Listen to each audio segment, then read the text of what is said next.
We are live. What's going on, guys?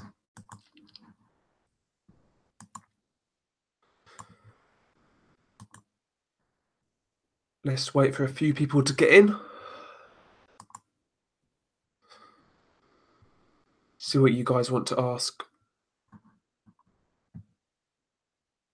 Okay, let's get rid of that for a start. Okay, let's get this sorted. Here we are. What's up, Glenn? How you doing, man? How you doing?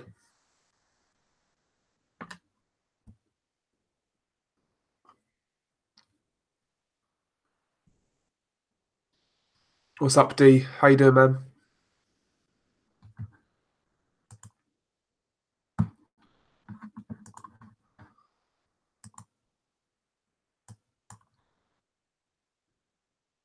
Glenn, I saw the announcement. Nottingham, I believe. It's a next gen show. Jordan Gill's fighting a guy I've never heard of. Ryan Doyle, he's fighting Lee Wood. That's an okay fight, but I mean, I'm not really a big fan of these next gen shows. I'll be honest. You know, they are what they are.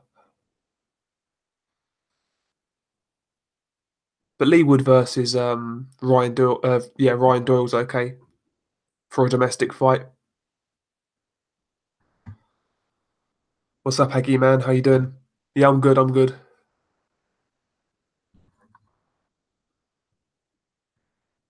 Apologies if I sound a bit coldy.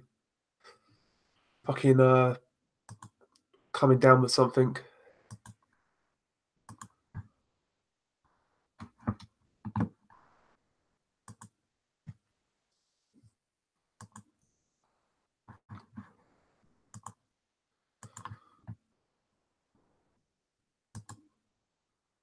Yeah, man, Aggie man. Yeah, it's not great this weekend. I mean, the standout fight is Marius Wack versus Martin Bakole. That's the standout fight this weekend. That's a good fight, but you know, we should be getting better than that, to be honest.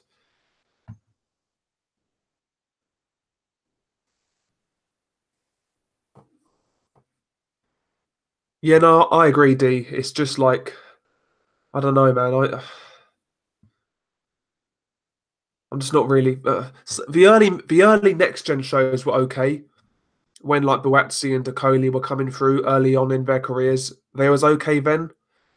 Like I mean, there was a Coley Watkins. That was a good next gen show, but for the most part, they've been pretty poor.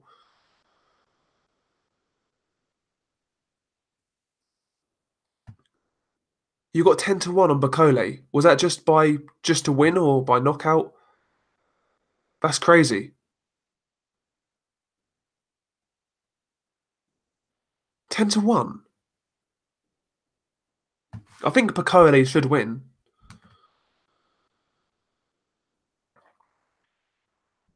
But yeah, 10-1's mad. Yeah, MB weekend after Kroner Lomachenko. That's a mismatch. Crawler's going to get outboxed. He's going to get beat up down the stretch. I think a late stoppage in that fight, to be honest.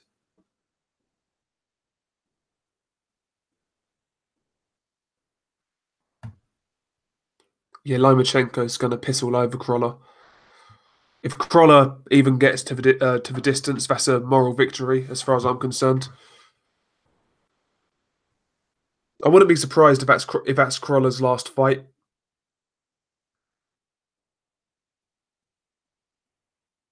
Okay, Glenn, to win. You've picked up well there, man. They're really good odds. 10-1. Jesus. Hopefully they honour it if it comes off. Opinion on Sergey Werweko versus Petr Milas on Saturday. I've seen Petr Milas a couple of times. Milas he's actually a decent prospect. He's beaten Pianetta.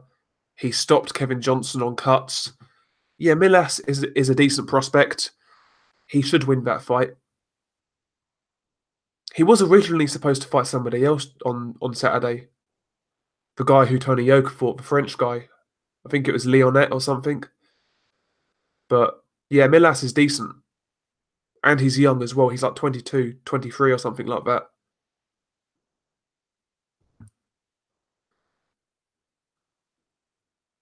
Fair play, Glyn, man. You done well there. You done really well there.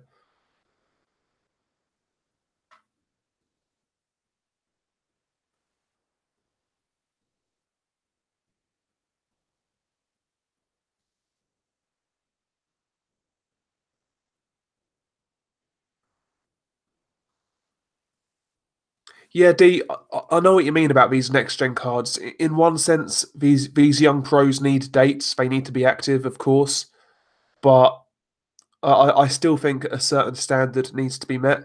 Like I said, I mean the Akoli Watkins card, that next gen card was really good, but the Peterborough one wasn't great, and they seem to be hit and miss. But maybe it'll be okay. We'll see. Oh, Glenn, you think he's going to get robbed in Poland? I hope Bacoli wins because obviously he's younger. Marius Wack, he's had his day. He's 40 years old. I hope Bacoli wins, to be honest.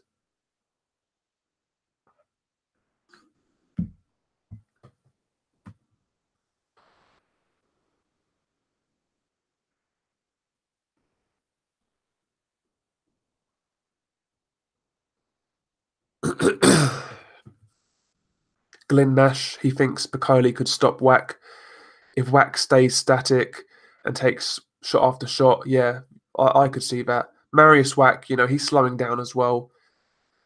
He's getting older. He's taken punishment. I wouldn't be surprised if Bacoli got him out of there. But at the same time, it's a risky fight to come back to after that type of defeat because Bacoli was really exposed against Michael Hunter. So fair play for Bacoli fair play to Bacoli for taking a decent fight on his comeback. A lot of guys would have fought like an absolute no hoper. So it shows that Bacoli has, good ambition.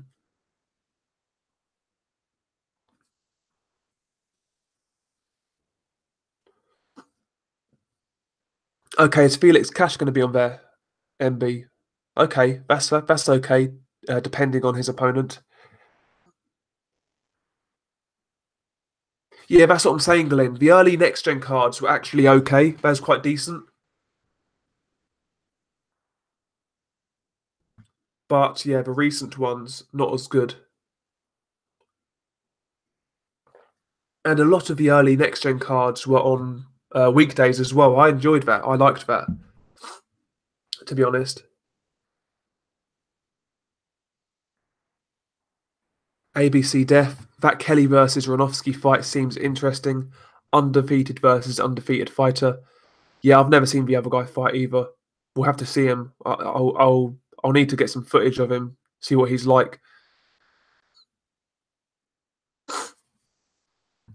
Out of all of the champions in the light heavyweight division, who do you think is more likely to become undisputed? Ooh, if I had to guess, I would say Bivol. I think Dimitri Bivol has the highest ceiling, and I believe in his ability. I believe in his talent. I would say Bivol, but all of the champions have a chance, and obviously you've got Marcus Brown as well. Marcus Brown isn't going. He's not going to be easy for any of the champions. So you've got some good guys there. But if I had to guess, I'd say Bivol. Yeah, Aggie man, interesting. I mean, a lot of people out there felt Josh Kelly ducked Avanesian, and maybe they did. Maybe they dodged a bullet.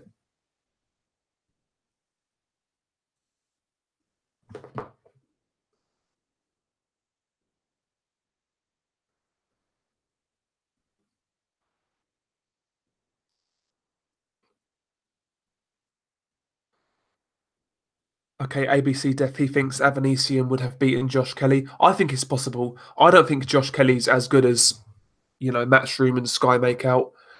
I mean, I wouldn't put him on the same level as somebody like Jaron Ennis, somebody like that. I think Ennis is going to go further out of the two personally.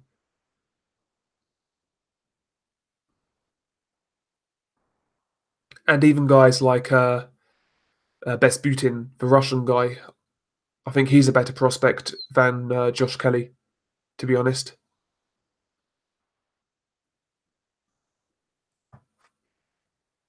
Okay, D's not seen Bivol or Vodzik fight yet.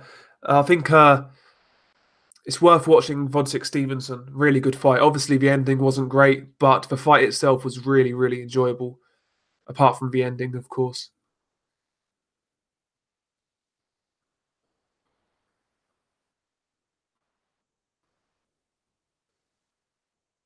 Boxing Brains, he says, was thinking if Lemieux is rated high with the WBA, he might become mandatory for Callum Smith. Apparently, Lemieux is fighting John Ryder at 168, which maybe, like you say, it could be effectively an eliminator because I believe John Ryder is also highly ranked. And that's a good fight, by the way, Ryder versus Lemieux. I like that fight. Hopefully that happens. That's a good one.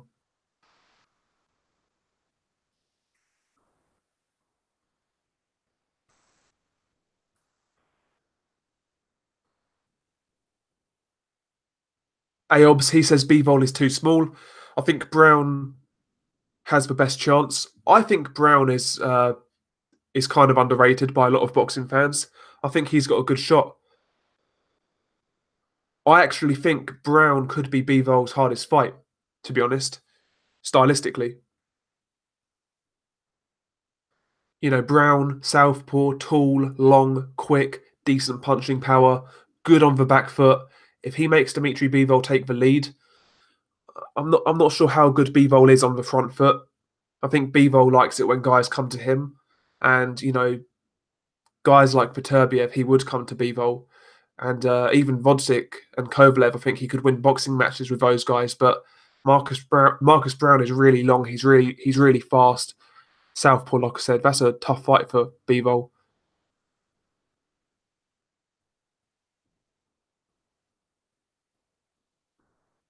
Adam Scott Eggington was the next big thing not too long ago. Yeah, as was Lewis Ritson as well. Yep. I'll be honest, I never believed in Eggington, but I felt Lewis Ritson could go on to maybe like challenge for a world title. I expected him to beat Patera, but yeah, he's not looking good at the minute.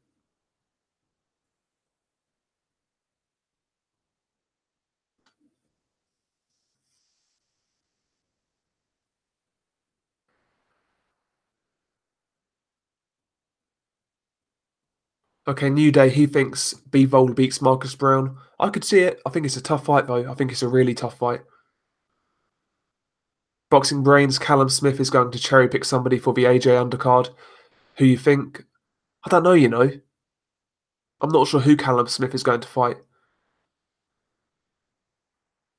168 it's kind of a hard division to get interested in because the unification fights are not really going to happen, and there's not many great contenders in that division. So yes, it's kind of hard to. I don't think Callum Smith is going to. He's not going to fight anyone decent.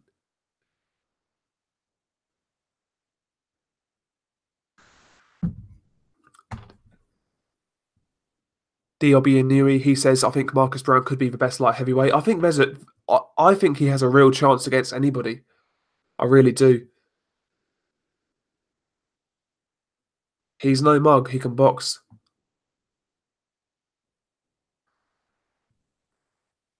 JT, Callum Johnson versus Joe Smith Jr. Yeah, we mentioned that on a live stream a few weeks ago. I felt that was the natural fight to make. Hopefully that happens. That's a really good fight. Somebody's getting knocked out in that one. Callum Johnson's a better boxer, but Joe Smith does apply good pressure, and obviously he punches hard. So that's a good fight. Oh, Glenn Mash, really? Callum Smith versus Dennis Douglin. Really? Jesus. That's not great.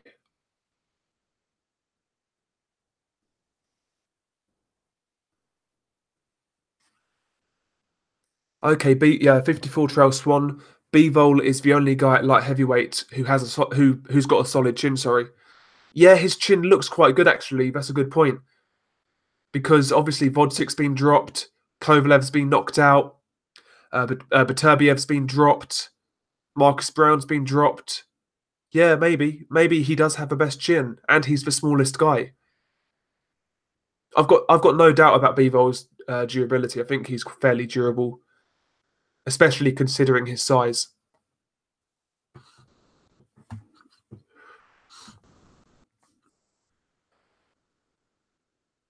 Yeah, Adam Scott, you're right. Yeah, Barry Hearn, he believed in Eggington. He got that wrong, man.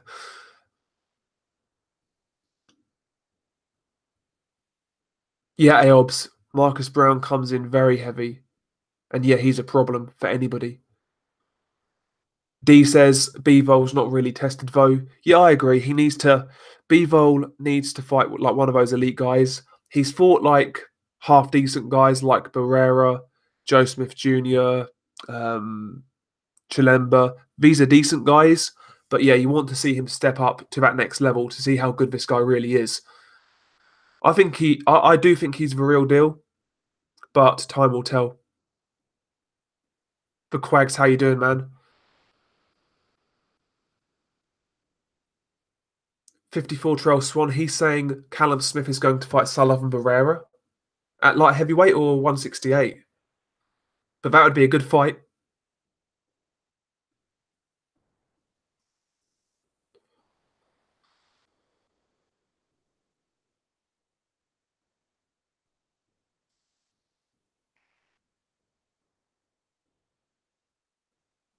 Boxing brains.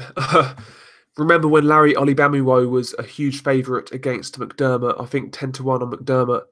Yeah, Larry had a bit of hype at one point. You know, he was knocking people out, but obviously he failed a drug test, and that was really it for him.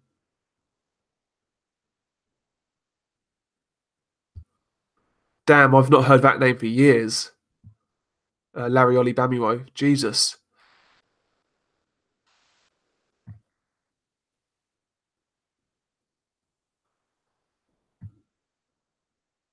New Day says Hurd, Spence, Jacobs, and Brown all hide in lower divisions. Yeah, they cut a lot of weight. They cut a lot of weight.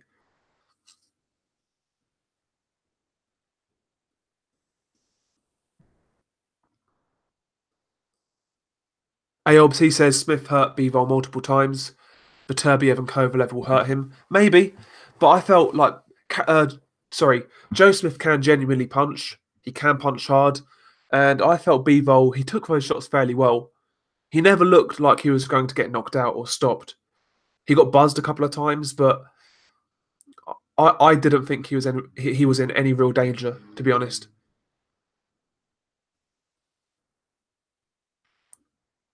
Yeah, Dennis Douglin, the mama's boy, yep.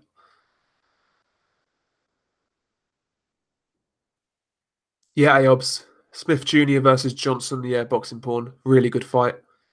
Really good fight. Somebody's getting knocked out. Surely. Glenn Nash. Whose opponent will be worse on the AJ undercard? Callum Smith or Kell Brook? I'm going to say Kell Brook, to be honest.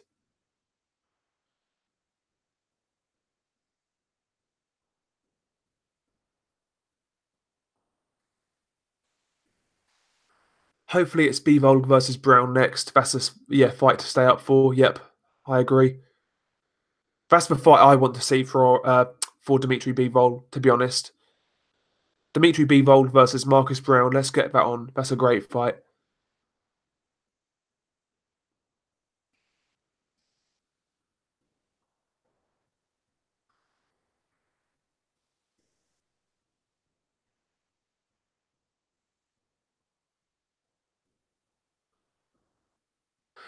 JT, do you prefer if the fighter fought at their natural weight? At least we get to see who is the best at that weight instead of one fighter losing due to the other guy being bigger. Um, the way I always see it, if a guy can make weight, he can make weight, and that's really it, man. You know, if a guy can make the weight fairly and naturally, what can we really do?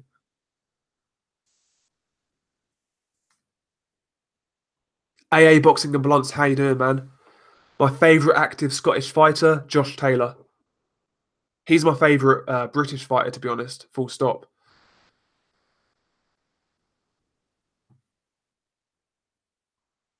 I like Josh Taylor. He's a good fighter.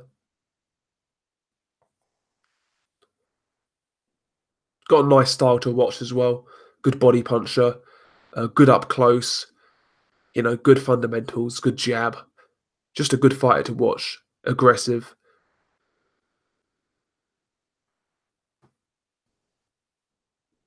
Yeah, Adam Scott, I agree. And yeah, D, I agree. Yeah, Kell Brook, he's holding out for that one big payday, and he does. He does not believe he can beat anybody any decent. Like he don't believe he can beat anybody any good.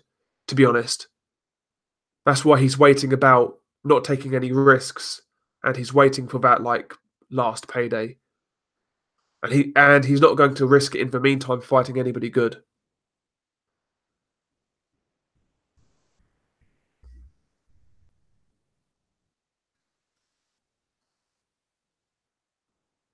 Yeah, exactly, Glenn.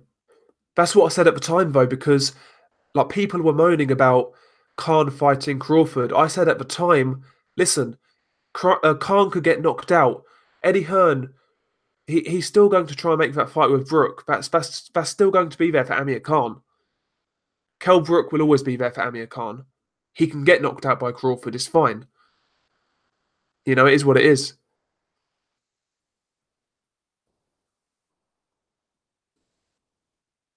Adam Scott, do you think Liam Smith beats Kell Brook? Interesting fight at this stage. I think Liam Smith's style could give Brook problems, to be honest.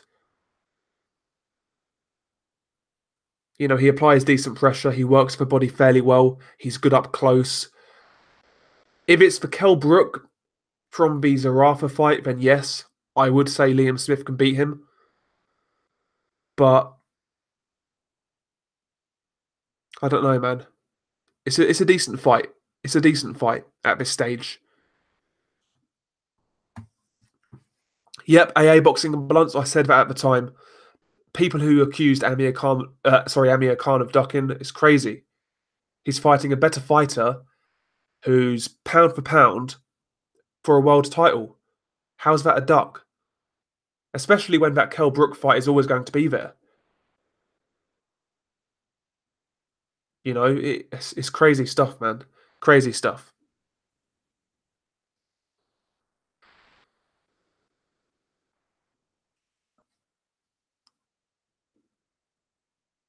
Yeah, New Day in the past, I think, yeah, Khan ducked Brook, but I'm not like mad at him taking a Crawford fight over Brook, to be honest.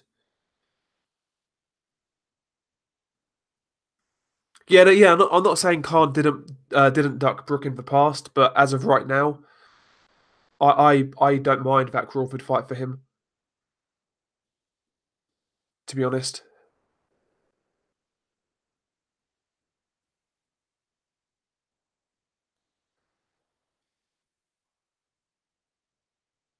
For Quags, he wants to see Brook versus Munguia.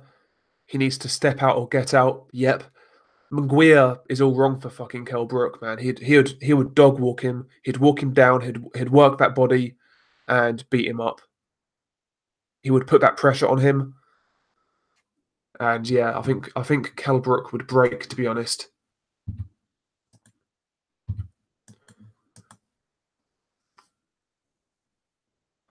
Unbiased heavyweight ranking and news. Did you see the stacked undercard of AJ versus Miller on BoxRec? No, let's have a look. Let's have a look. Let's go on BoxRec. I need to start using this screen share thing. And yeah, apologies if I sound really coldy and nasally. Just not really feeling it right now. Um, Okay, just have a look at this undercard. It's all TBA at the minute. Calify is fighting a guy called Norberto Jimenez, and that's really it. Yeah, loads of TBA, loads of TBA. John99, how you doing, man?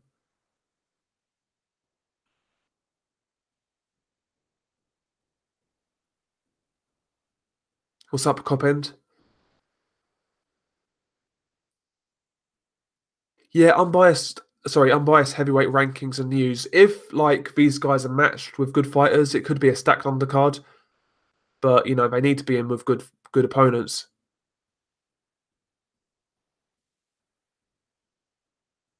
Yep, Adam Scott. That Golovkin fight ruined his career. Yeah, dare to ruin your career. Yeah, exactly. I mean, when you hear dare to be great in a like preview or for an upcoming fight, that means the fight you're about to watch is a mismatch. Let's be honest about it.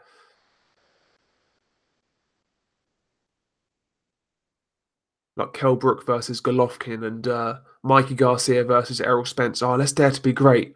They're going to get their ass whooped. It's a mismatch. It's crazy stuff. Hopefully now, after Errol Spence, Mikey Garcia, hopefully that puts an end to these stupid fights for a little while.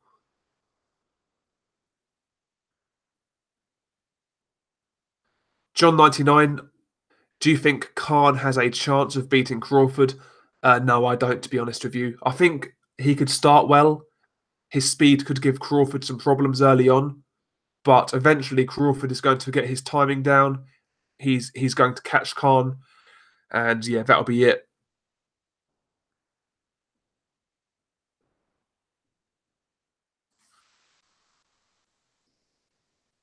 Aobs though, like, yeah, is the fight dead though? Really? Let's say Khan, he's going to lose, right? Let's say he puts up a good performance but loses. The Kell Brook fight is still there. Like, people will still watch it.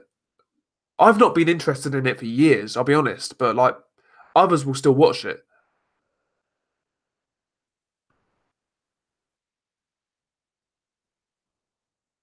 I do agree that Khan ducked Brook in the past. That's obvious, but I'm not mad at him taking this Crawford fight. I can't lie. I'm not really mad at it. Glenn Nash, he says, I've seen Canelo say he wants to fight and win a title at 175. That would be dare to be great. Yeah, it would, but at the same time, at least he's accomplished quite a lot already in his career at his own weights. And Canelo is an elite level talent. He's a genuine pound for pound level talent. Whereas in my opinion, Mikey Garcia, Rigondeaux, Khan, Brook were not. To me, Canelo is genuine pound for pound quality.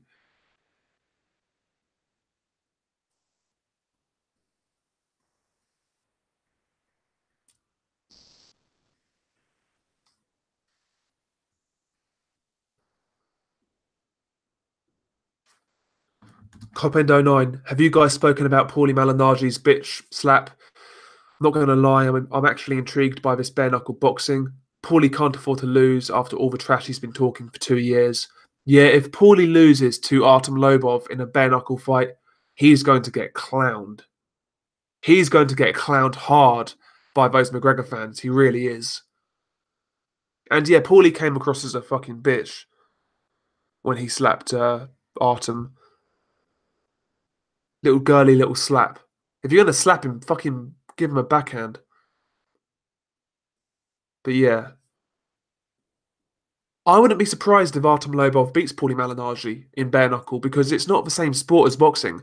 You can dirty box, you can clinch, you can maul on the inside. It's a different sport. I wouldn't be surprised if Paulie gets his ass whooped, to be honest.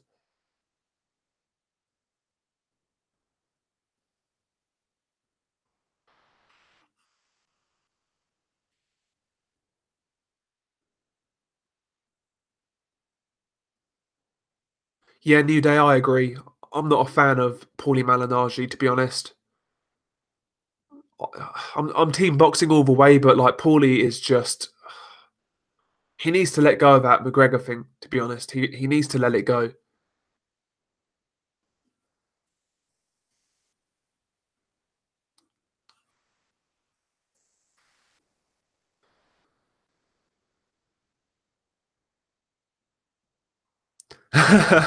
Caution boxing. He says, "What's up, Del Boy? Imagine if Malignaggi was still a pillow puncher, even in BKFC." Yeah. But yeah, Paulie Malignaggi in recent years, well, the last 2 years, however long it's been, he's embarrassed himself, to be quite honest, over this McGregor uh, feud. He really has. Yeah, Artem, he is a punching bag, D, and he's not very good, but I think Paulie is shot to bits, man, and I don't know. I think Paulie could embarrass himself in bare knuckle. I don't know, man. I I hope Paulie wins because he's a boxer, but at the same time, I can't stand him, so I want him to lose. I'm not really sure how I feel about it, but I am intrigued. Like Coppen said, I'm intrigued by it. Certainly, it's going to be interesting to see how it pans out.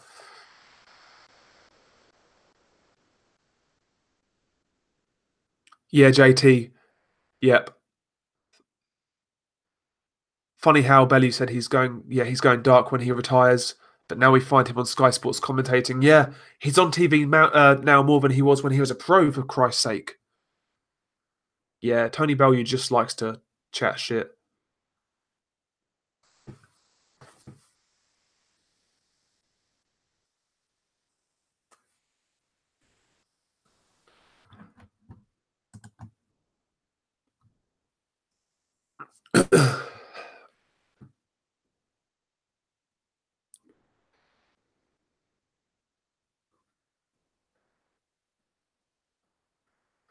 Boxing brains. Allen is favourite to beat Price. Who do you think, Price versus Allen or Brown? Brown is totally shot. His punches are too slow. Um, I'll be honest. I originally I felt Lucas Brown beats Dave Allen, but now I'm kind of siding with Dave Allen.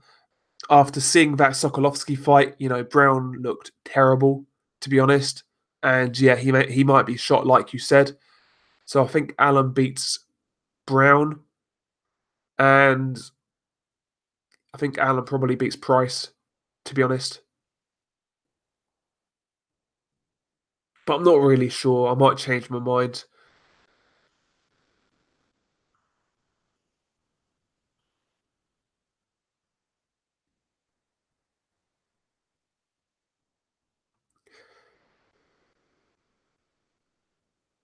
Okay, AA Boxing and Balance, he says Brown beats Allen and then David Price. Could happen. I just wasn't impressed with how he fought Sokolovsky. He looked a shade of him, sorry, a shade of his former self.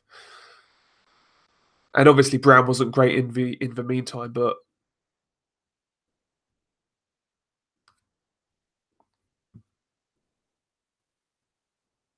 yeah, Glenn Mesh.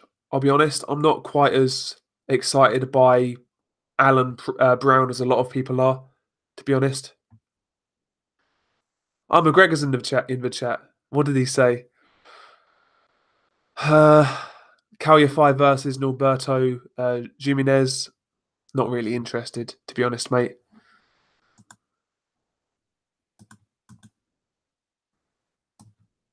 Not really interested. I mean, who's the guy beat to get a title shot, really?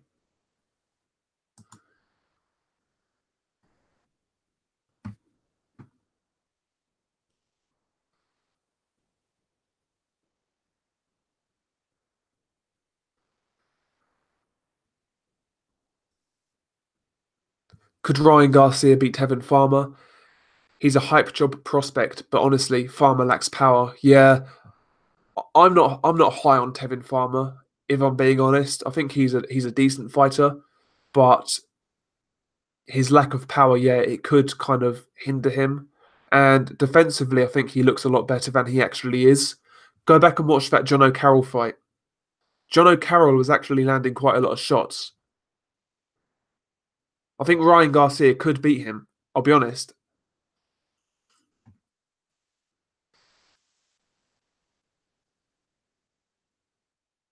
Sokolovsky is tough. He'll beat most of the top 10 UK heavyweights. Yeah, D. Sokolovsky's a lot better than his record indicates. I'll give you that. Yeah, it is. New Day. He hopes Kid Galahad beats Warrington in front of all the Leeds Mongos. I don't see it happening, man. I don't see it happening.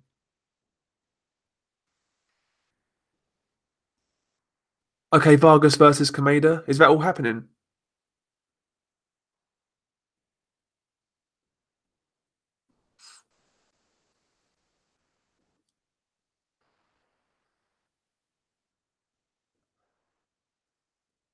Dave Allen has no business with Chisora. I agree with that. Yep, 54 Trail Swan. I do. Yeah, I recall that as well. When Lucas Brown used to say he's world class, and he was above the likes of Dillian White and people like that. Yep.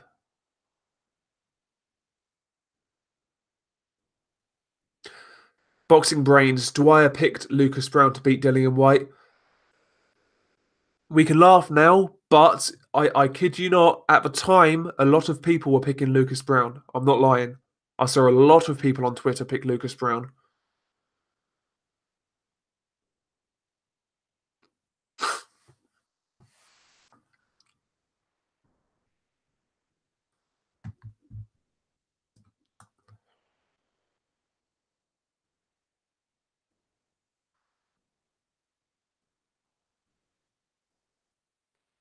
Copendo 9, Paddy Barnes has continued to fight at flyweight. Is that a good move? I don't really know, man. Who can he beat, really? I think he should call it a day. He turned pro too late. Left it way too late.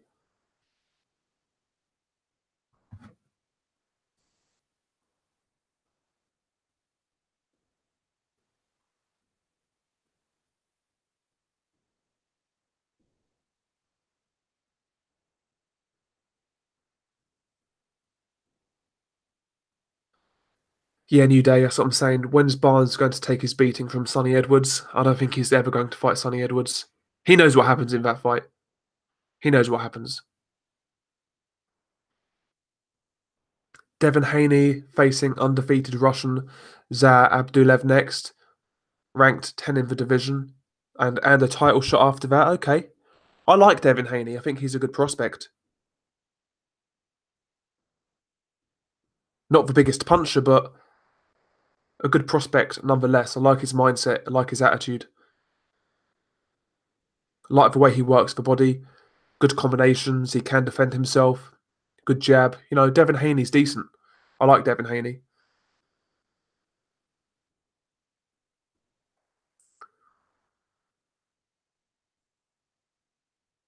D.W. Newley, he says, what do you make of forgotten man of the UK light heavyweight division, Lyndon King Arthur? Yeah, that's a good it's a good question. I mean, I've been waiting for Lyndon Arthur to step up for quite some time now, but it's not really happened. I believe is he with Frank Warren? And yeah, they're just not stepping him up. I want to see what's there. I want to see how good he is. Maybe Lyndon Arthur versus Ricky Summers. That would tell us a lot. But from what little I've seen, I do like what I've seen. Seems fairly decent.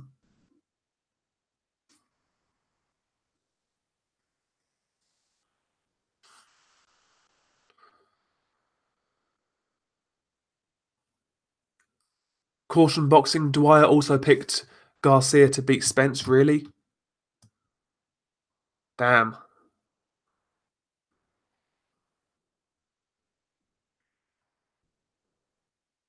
Copendo 9, Lucas Brown wouldn't give Parker a shot on Parker's way up.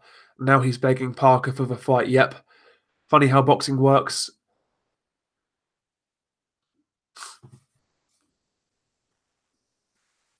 AA Boxing and Blunts, he thinks Sokolovsky beats Dave Allen. Yep, good. There's a good chance of that. Good chance of that.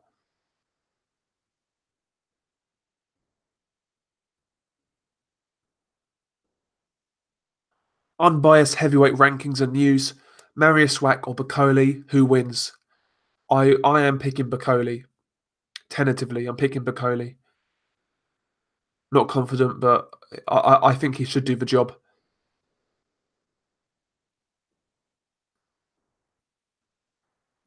Yeah, I like that fight, ABC. Abdulayev versus Haney. Yep, good test for Haney. Haney's not messing about. He's not messing about. Plastic Leeds fan. New Day says to AA Boxing and Blunts.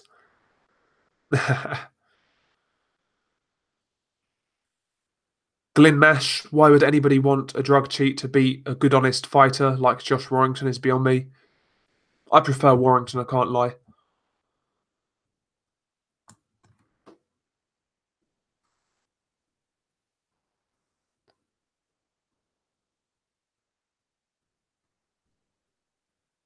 Well, hang on, I need to go back to where I was in the chat. 1 second.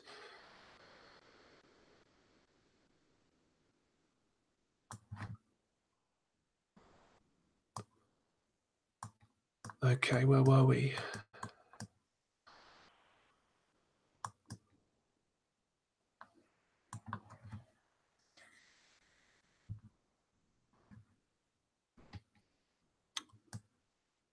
Okay, there we are. Okay, sorry, I just lost where I was there. Jake Cleary, when's Zelfa Barrett back? I'm not sure, to be honest, mate. I'm not sure. Andre Sterling Andre Sterling is a good light heavyweight prospect. Yeah, I like Andre Sterling. Maybe Andre Sterling versus Lyndon Arthur. That's a good fight. Andre Sterling actually beat Ricky Summers recently, yeah.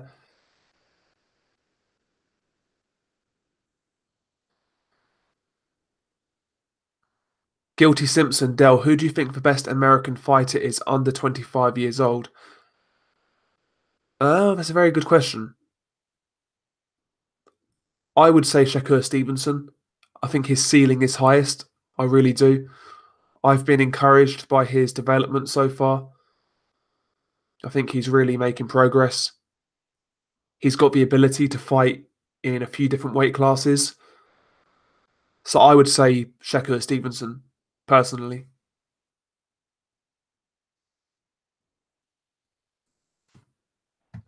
Okay, unbiased heavyweight rankings and news. He's picking Marius Wack to beat Martin Bakole. Okay.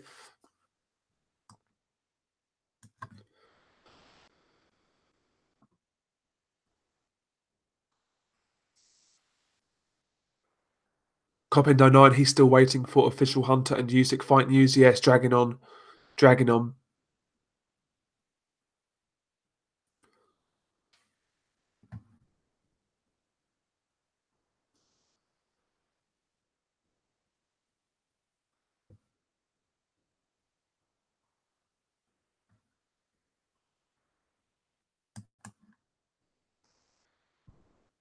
Yeah, Aobs, I agree. I like Warrington as well.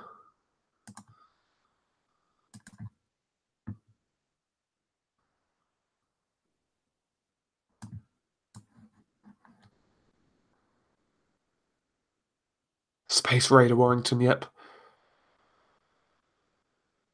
How is Bakole fighting for the Polish heavyweight title? Fuck knows. Crazy, innit?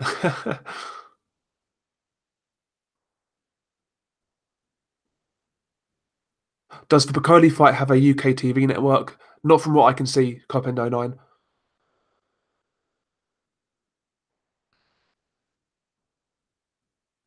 If the WBA situation is so muddled with Char, Trevor Bryan, Freza Quendo, by adding more Mandos with dumb trinkets like for WBA Gold, yeah, it's crazy, innit?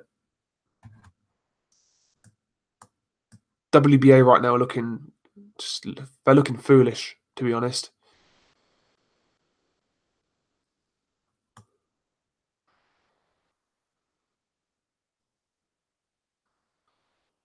Unrivaled boxing talk and news. He thinks Tank Davis has more potential than Shakur Stevenson. Maybe.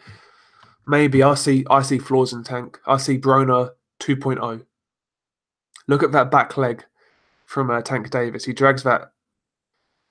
fucking he drags that back leg, man. He's going to struggle when he fights a guy who can stick and move. In my opinion, that's what I think. They don't want Lomachenko. He'd dance around Tank Davis. Be an easy fight, easy work. He's got that Broner footwork, man. I don't like it.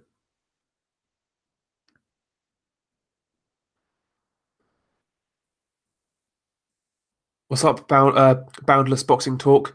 He thinks the best prospect under 25 in America's David Benavidez. Yep, good shout.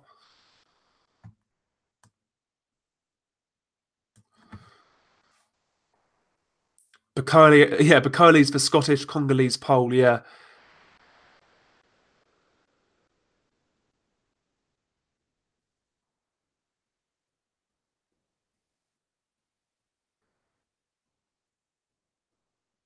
ABC Def. He says, "How about Lewis King Kong Ortiz versus Dave Allen? That was that. Yeah, that was a disgrace." And yeah, yeah, no, I agree. That was bad. That was a mismatch. Having said that, those type of fights happen all the time in boxing.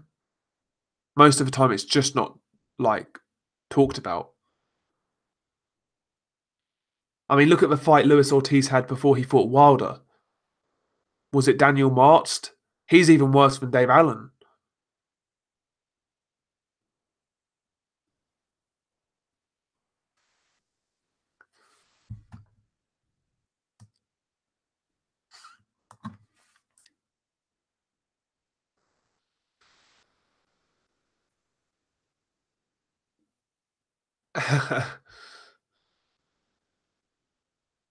Damn, this chat's going fast. I'm keep on losing where I am.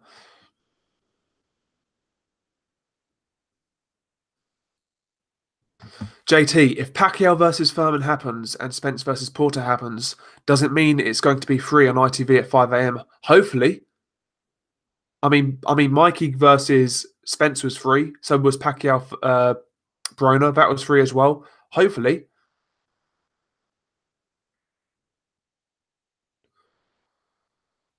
McGregor says Shakur Stevenson gets bullied as he moves up in weight, potentially.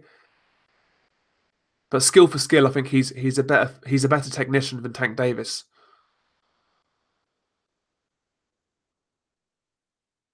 And like John 99 says, I don't think Tank lives for life.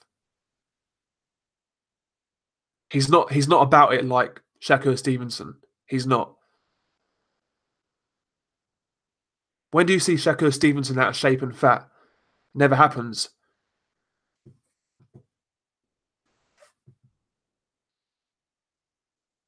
Yeah, guilty Simpson. I saw that Kovalev yard purse bid has been ordered for Monday the 8th, and from what I've heard, main events have already booked an arena in Russia.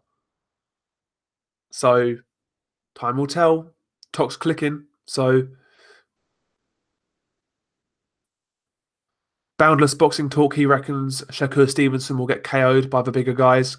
Could happen. Yeah, Shakur Stevenson has a good test coming up against Christopher Diaz.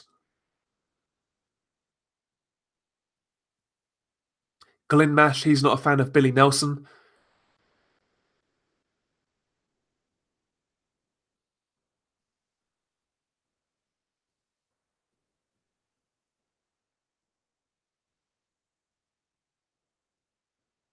Boxing Brains, who do you think wins? Tom Little or Cash Ali? Oh, I would say Cash Ali, but I'm not really sure to be honest. I'm not really sure.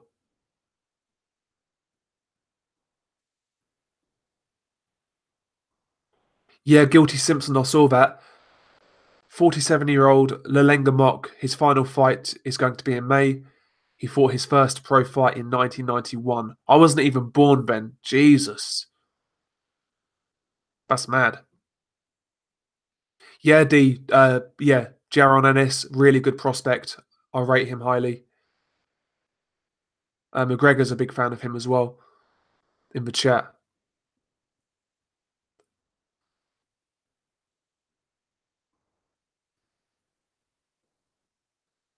Yeah, Glenn Mesh, I agree. I think Ali beats Tom Little.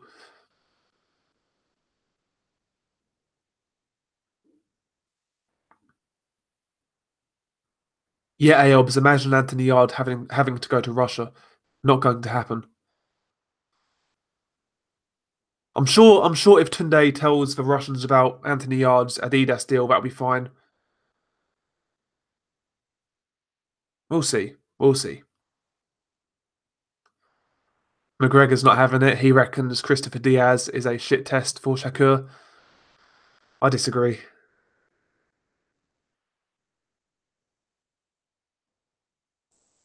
Yeah, Yelese, he's a really good talent at 140.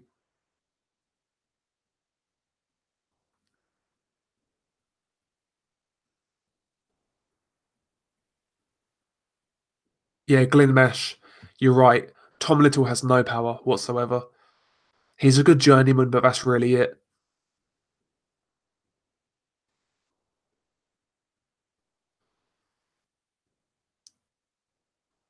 ABC Def, he says Yard will bottle it again. Won't fight Kovalev if it's in Russia. Yeah, he's not going to go to Russia. If he does, that'd be crazy. I'd give him all the credit in the world, but I can't see it. Yeah, Chase Athletics. That's what I'm saying. Shakur's got all the amateur pedigree. He's surrounded by good people. Guys like Andre Ward looks up to Terence Crawford. Like the guy's got his head screwed on right. Unlike a guy like Tank Davis, that guy, he's going to fall off the wagon real soon. Shakur Stevenson to me looks like a consummate professional, and I like that about him.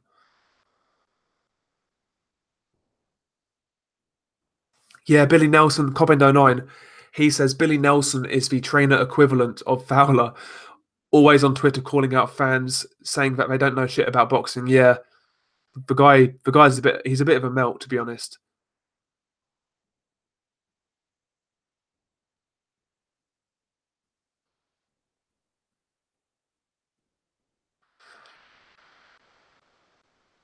Unrivaled boxing talk and news. I'm a fan of who?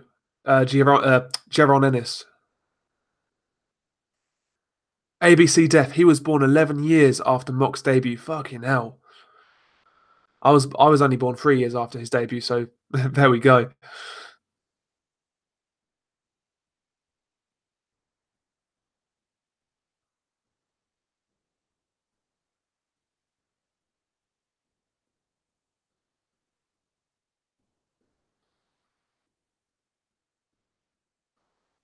Yeah, I saw that boxing brains.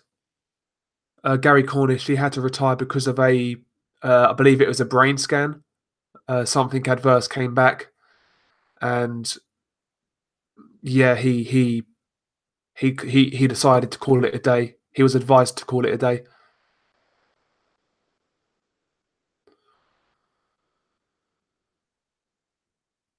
Cobindo9, he says Russia's no place for a black man to go. I won't call Yard a ducker if he skips Russia. Listen, man, Alexander Usyk went to Russia. He's a Ukrainian, and the tension between those two countries is mad. So Yard can go to Russia, man. He'll be okay. He'll be fine, man.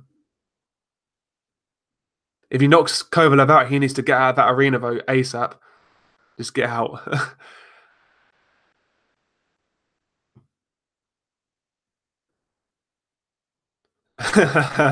New Day says Yard won't even go to Hosea Burton's caravan park. Christ. McGregor's boxing, unrivaled boxing talking news. Shakur only got silver because of middle finger got robbed. He would have schooled Michael Conlan.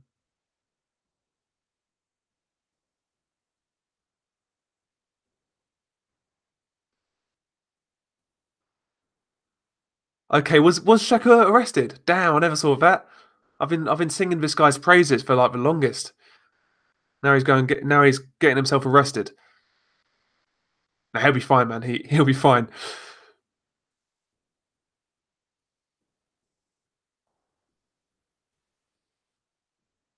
ABC Death.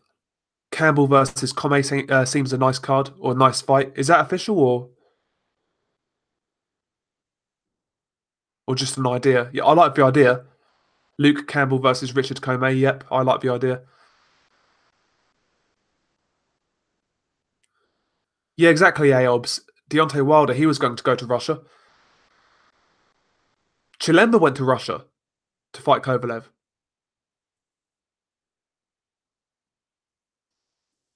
Yeah, C188. Russia isn't that bad. You know, in America, like obviously, you know what's going on. They spread that propaganda.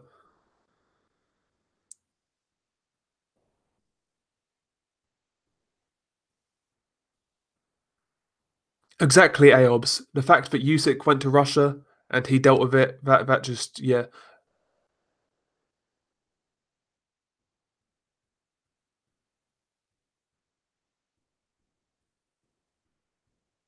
Chase Athletics, out of all the champions at light heavyweight, Kovalev is the most tested. Yeah, no doubt, 100%, 100%. D. Obianui, he says Michael Conlan isn't all that. I agree. I think that guy gets beat as soon as he steps up to a good level. He looks like one of those guys who, you know, he's kind of stuck in the amateurs. Like clearly a talented guy, but yeah, caution boxing. I agree. I think yeah, Conlan he's going to get beaten by the top guys.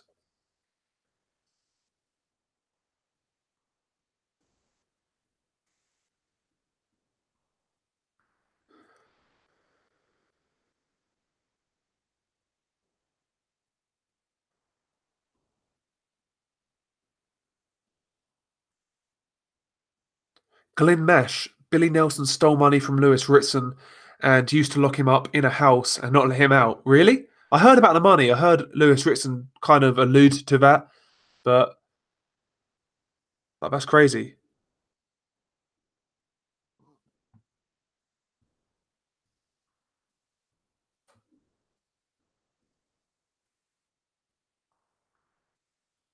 That's crazy. That's true. I know I've heard about the money, but like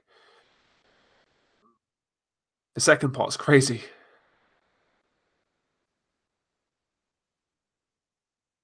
Yeah, Lewis Ritson, he done it. Who I forget who he done it. He was interviewed by Boxing Social, I think, and yeah, he alluded to yeah him not liking Billy Nelson.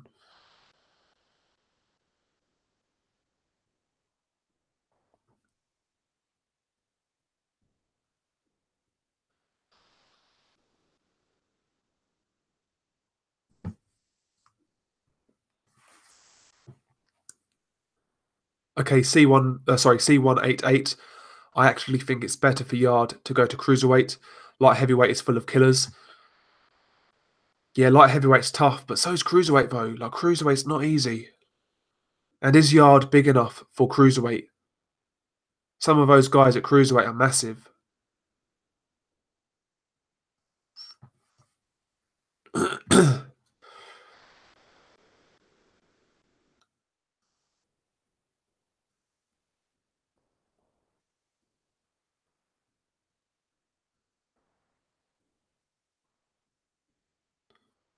Okay, so Glenn says, yeah, he's a bully boy in regards to Billy Nelson.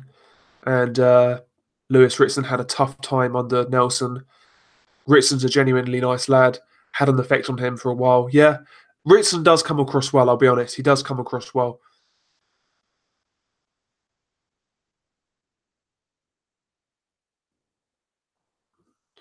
Okay, ABC and D are going back and forth in regards to drugs. I agree with D. I think they're all juicing. Every single one of them.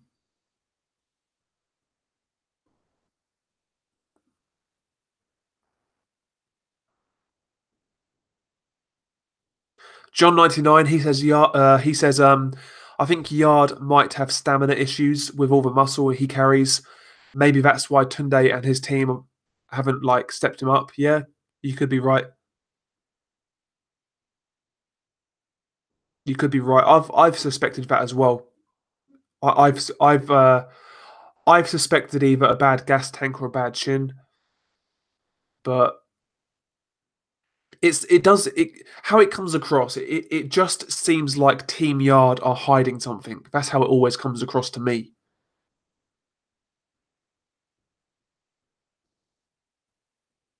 ABC Def, he reckons Errol Spence Jr. is definitely on steroids or PEDs. He could be, man. He could be. A lot of fighters are very suspect, put it that way.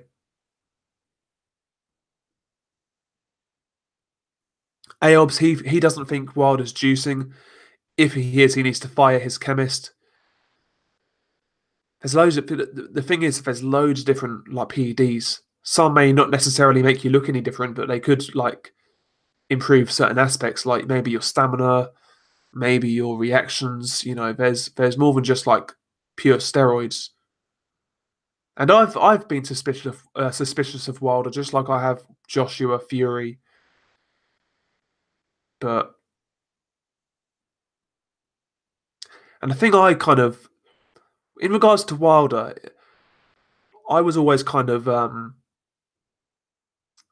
suspicious of the fact that this guy was what in the 220s. When Varda comes in, the guy loses weight rapidly, and Deontay Wilder never carried a lot of fat, but the guy still lost a lot of weight, and now he's weighing in less than 210 when he previously weighed in at around 220, mid 220s. He's lost a lot of weight in a short amount of time, and for a guy who doesn't carry much fat, that's crazy. Yeah, I agree. Actually, I think David Price is a clean athlete.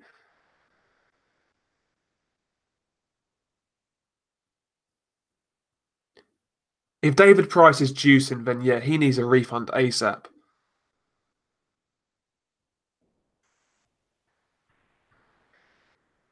Okay, D says Yard isn't beating Burton. Too much range and boxing skill.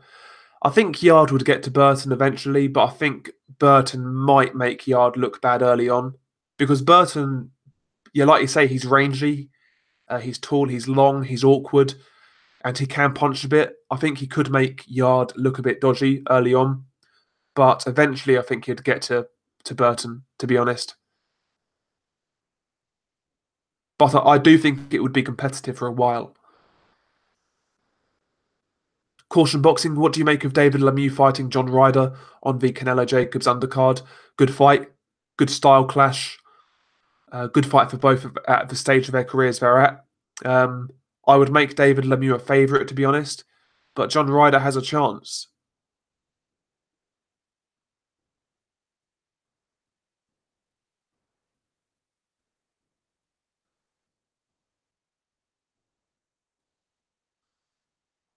ABC Def Gassiev lost loads of weight for both Dorticos and Usyk. Yeah, but he always carried more fat than Deontay Wilder. Like Deontay Wilder's always been like a tall, lanky, like muscular type of guy. Like he never really carries much body fat. And the fact that he lost all that weight in a quick amount of time to me was just weird. He put it down to like I think at one point he put it down to like a an illness in camp, but that's a lot of weight to lose, man. But yeah, I'm not like pointing out Wilder, just Wilder. I believe, especially at heavyweight, all of the main guys, man, these guys are all on something. Obviously Tyson Fury, he's a proven drug cheat, so it is what it is. And we all I'm sure we all suspect Joshua as well.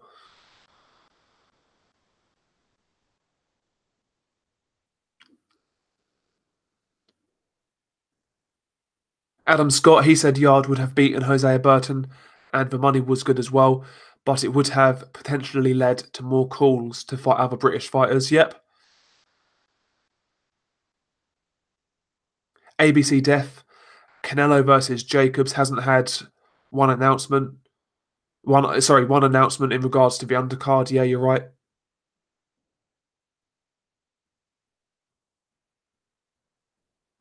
ABC Def, do you mean Gassiev had to lose a lot of weight? Sorry.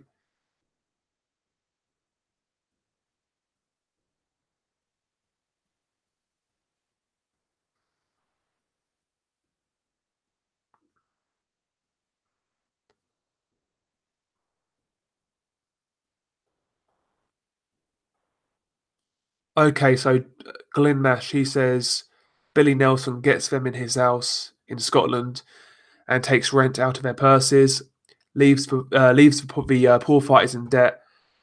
Yeah, okay, yeah.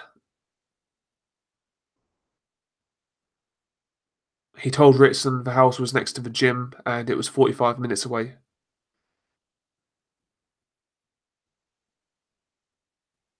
Okay, crazy.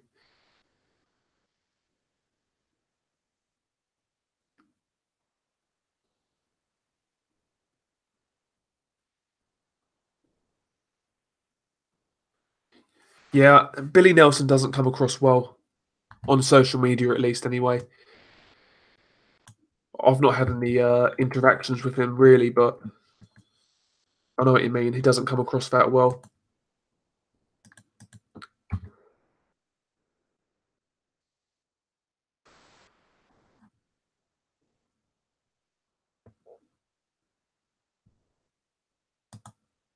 I've sent you a link, McGregor. I'm not going to be on for too much longer, but like maybe another hour, 45 minutes.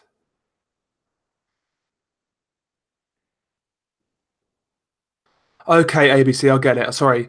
Yeah, but Gassiev, like he's loads of fighters cut weight quickly before fights, but like he Gassiev always carried more fat though. Like do you know what I mean? I don't. It is what it is, man. I'm sure they're all on something. What's up, McGregor? You good? Yeah. Starty, but Nice. Yeah, D, you could be right. Yeah. Yeah. I'm not having it though.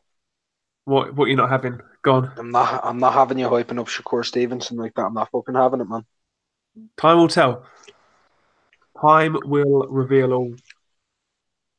He'll go further than Tank. Mate, Tank's already become a world champion. I know he has. And he ain't nowhere near his full potential yet. Yeah, I mean, thing with Tank Davis at 130, guy can beat anybody. At 130, he could be an undisputed champion. But the guy's a midget who's fat. The guy ain't going to be making that much weight for much longer. When he goes to lightweight, I mean, it's a different story. These guys are bigger, they're taller, they're longer. He knocks them all out. Behave. He's like Pretty Boy. Behave. Just like Pretty Boy. Nope, not having it. He's just as good as Pretty Boy and Sugar. Tank just Davis, as good as that. Tank Davis hype reminds me of Broner. Oh, he was great at 135, Adrian Broner. Look what happened when he stepped up. Look at what happened when he wasn't. Tank's like Sugar. Tank's like Sugar. Sugar Shane. What, Sugar Shea Smith? Sugar Shea. Sugar Shane. Mosley. No, Sugar Shea more like. No way. No way. Shakur Stevenson's going to move up and be a world champion in multiple weight divisions. Fuck out of here. What the fuck is that? No, I said he had the potential to do that. He's big enough. He'll get bullied. No. Tank would bully him. Tank would bully him at 130. That one. The guy's a fucking prospect. Tank's a world champion. He needs to stop fighting bantamweights and actually fight guys he needs to fight. My man's fighting bantamweights, guys who have fought at flyweight, getting hyped up for beating up like cab drivers. I mean, what's the guy done since he beat Pedraza, which was a good win, by the way? What's he done? I don't know, but he put on a better performance against Pedraza than Loma did. Triangle theories. Facts. Triangle theories. It's not even a triangle theory. Tell me right now he didn't perform better against Pedraza than Loma did. He did. That's a fact. And he also and he also went running from Loma. So it's not relevant. It's not relevant. That's because he didn't realise that Tank was so damn good. And then when he decided to come in, Tank... That's so hard. So hard to spin narratives. I know, yeah, I'm not interested in Tank right now. When he's fighting bantamweights, when he's fighting like guys he shouldn't be fighting, I'm not interested. Yeah, but come on. Christopher Diaz, you want to talk about bantamweights? Talking about fucking flyweight. Fucking Shakur's a fucking prospect though. He's gradually stepping up. Tank's a world champion. He's been a world champion. How many fights has Devin Haney had? He must be getting near 20. How many fights has Tank had? 21? 21, 22? Not that much of a difference between these prospects and this world champion. This world champion's a prospect with a belt. That's irrelevant. Once you have a belt, you're not a prospect anymore. Get the fuck out of here. You're not a prospect anymore. If you're carrying a belt and calling yourself a world champion, that prospect tag goes right out of the window. Do you know who's a prospect? Kosei Tanaka. Bro, he's a fucking great fighter already. He's a world level fighter. No, he's a prospect with 3-weight world championships. D, you're just trolling, man. Yeah, D. Salute to David Benavidez' mum. Shout out to her. Shout out to Team Pulev. 100%. Hashtag him too. Hashtag him too. Bro fist for Pulev in the chat. I want to see that every day. ABC Death, he thinks Richard Comey sparks out Tank Davis. Could happen. Could happen. Richard Comey beats Tank Davis. Could happen. Comey's no bum. He's a good fighter. I've seen that guy fight live. Comey's bigger than Tank. A lot bigger. It's a big lump at lightweight. Yeah. He's a 135-pound guy. It's like me saying Joshua Sparks Usyk. Yeah, man. He's a big boy, old Richard Comey. I think Comey's a good fighter. I think he's kind of being overlooked right now. Mate, I ain't even about to joke with you. I'm about to say something that's actually shocking to me to my core. Go on. I'm hearing rumors that Glavatsky and Beterbiev are going to get it on at cruiserweight next year. Really? Yeah, I'm hearing heavy rumors of that. Where do you hear that? People in boxing gyms. Okay. That'd be interesting. I'm like mad interested if that happens. Yeah, that'd be a good fight. Beterbiev has he's fought at heavyweight in the amateurs, so did Glavatsky. Yeah, exactly. Those are some big boys. Beterbiev can fight at 200, and can you imagine him? Can you imagine him putting on 25 pounds? Hold up, he'd be like a tank. Fucking bullshit, man. Yes, Shah Islam Fitzgerald should be knighted.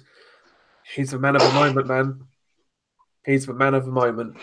So happy that Barry should be knighted. So happy that fucking he beat Fowler. Barry, Fitzgerald. Okay, I thought someone said Warrington should be knighted. Yeah, no. Scott Fitzgerald should be knighted. And when he goes up and he accepts like the knight and he kicks the queen in the cunt. And he turns around to William and he goes, I kicked your nan's cunt in. Yeah. No. He's been using that nan's cunt thing quite a lot. Yeah. That's getting to me, that is. But Caution Boxing's made a good point. Beterbiev needs to get past Kaladzic first. Not an easy fight. Kaladzic. Who's fighting? Beterbiev is fighting Kaladzic, the guy who got robbed against Marcus Brown. Hot Rod. Yeah, Hot Rod. Oh yeah. Oh fuck yeah. Hot Rod's a fucking good fighter, man. He ain't no slouch. It's hard to tell how good he really is because he's been so inactive. But you know, he looks decent. I mean, ready for another triangle? Yeah. Are you ready for another triangle theory? Gone. Hot Rod beat Marcus Brown. Marcus Brown beat Badu Jack. Yeah. Badu Jack got a draw with Adonis Stevenson, who was lineal. So technically, Hot Rod is the rightful lineal. Fair play. But like the Hot Rod thing, like he beat Marcus Brown in most people's eyes, but it could have been that Marcus Brown was just had an off night. Off night. I don't know, getting hit to the body a lot and getting tired and getting fucked up. Yeah. Sounds more right. Yeah, I know, but like the thing is with Marcus Brown, he has improved a hell of a lot since then. So it could have genuinely been an off night. I'm going to ask you a question. If Hot Rod goes in there and he fucks up Beterbiev and beats him, you're not going to be thinking he had an off night. You're going to be like, okay, Hot Rod's for real. Yeah, of course. But like at the same time, if Beterbiev goes in there and blasts him out in a couple of rounds, then you're going to be like, well, Marcus Brown is shit. Yeah. No, not Marcus Brown is shit. More like Hot Rod wasn't that good. Boxing's a cruel mistress. Yeah. Yeah, okay. Shah Islam, he says Fitzgerald called out Matt Macklin and Nelson on Twitter for biased commentary. Yeah, I saw that. Too right as well. Too right as well. Oh, I'm drunk right now, man. Hey, actually. Oh, I'm absolutely pissed. Sorry. No, Glenn Mash, yeah, that's true, you know. Fitzgerald, he is a cokehead. Oh, hell yeah. He looks wired like half the time, innit? Like, he looks absolutely wired. Just listen to him talk. Yeah. Look at his tweets. He distorted a fat line before he tweets. Like, one of my mates asked me a question the other day. Yeah. He said, when you look at him fighting in the ring from the side, not his abilities, just how he actually really looks as a person, yeah? Said, doesn't he look like a supersized Carl Frampton? Who? And I thought about it for a minute. No, if you actually look at his like haircut and the shape and the color of shorts that he wears and everything, and he actually from a side profile, he looks like Carl Frampton, man. Nah, I'm not having that. Not having that at all. I'm not talking how he like shapes his body or holds his hands. I'm talking how he actually looks like a doppelganger from the side. I know what you mean. Nah, I'm not having it. No? Nah. I'll tell you one thing. He looks after the fight with Fowler. He looks a lot like that guy who fought against Carl Frampton. Bro, he looked like after the fight. He looked like bloody Arturo Gatti. To be honest, who was that guy? Who was that guy who had perforated eardrums against Carl Frampton? Oh, Luke Jackson. Yeah, he looked like that. Yeah, he looked fucked up. Yeah, it's a lovely shade of purple. I'd love to have that like on my ceiling. I would. Yeah, boss man, I agree. Fitzgerald, he gives those loose cannon impressions. That's why I was so surprised how composed he remained in that fight. I thought he was I felt he was too erratic and eventually he'd lose his composure, but it was Fowler who lost his composure. Mm. But as you said, I think you mentioned it, Fowler got emotionally involved. Del, I have a question for you. Yeah? What do you think of the amazing Anthony Joshua Jarrell Miller undercard? Someone said it in the chat earlier.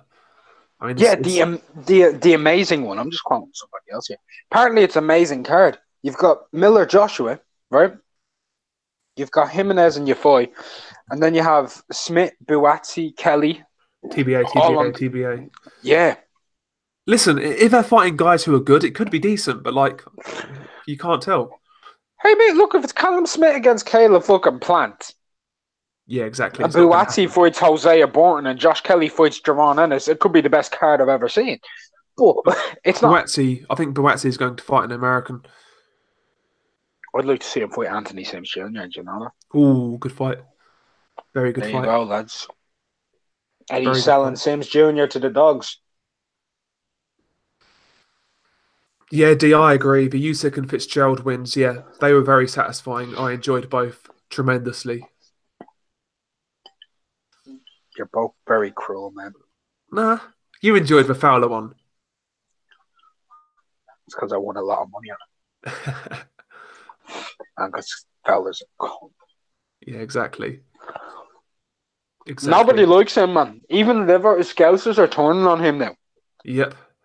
And Scousers don't turn on anyone. Yeah, he's not that likable. He's not that likable. It's just a hype job, isn't he? Yeah, don't get me wrong, he can come back and have some success, but he needs to sort himself out. His attitude just seems all wrong. Did you see that Ted Cheeseman sent a tweet to Scott Fitzgerald saying our teams will be in touch? And they're looking forward to it. I'm interested in that, man. That looks like a good scrap. That's a good fight. Very good fight. I like that one. Good domestic. Yeah, man. It's a proper domestic clash and it's two come forward kind of guys. I think Ted Cheeseman might win that, you know. I actually think he would, but I actually think he'd lose to Fowler. Interestingly enough. Yep, could happen. But I don't know, man. Yeah. Maybe Fitzgerald could win that too. He's a good fighter. He ain't bad. Nah, he's not bad at all. He beat Fowler and dropped him. Exactly. No, he done well. It's a good performance. I enjoyed it. Just need to Who get knows, more of maybe. those. Just need to get more of those cards. Maybe he'll go on to be a world champion. What? Nah, I doubt it. Ah, but he's in an easy weight division. Jarrah Horde, easy. Munguia, Yeah, easy. yeah, exactly. Harrison, easy. Harrison would Yeah, box his brains off, man. yeah, exactly. DLB Inui, he says Coldwell was clearly, Coldwell was clearly pissed at Fowler during the ring walk. Yep, you could see Coldwell like keep on like trying to get Fowler to focus in the ring walk. Caldwell's an angry dwarf. Yeah, Fowler was getting gassed though.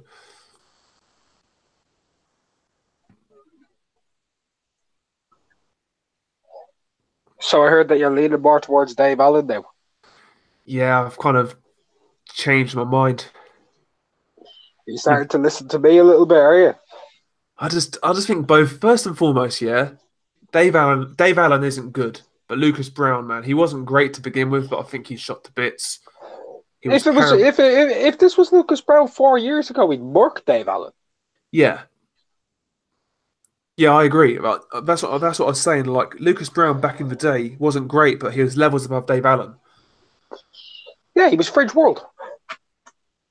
Exactly. But I'll be honest, I'm just not interested in that fight yet. I'm not interested. I've struggled to talk about it. Maybe I'm being a spoil sport, but what about Chisora Gashi? oh, do you know what? I think Gashi will actually have some success early on. He'll make a fight of it, but Chisora will just walk him down eventually, get him out of there. Can you not see Chisora get disqualified in that fight? I can't. Yeah, maybe. Could see Gashi getting disqualified though. Both of them could. Is Chizora's not he's not going to get disqualified on the matchroom card. Can't see it, mate. Can't see it.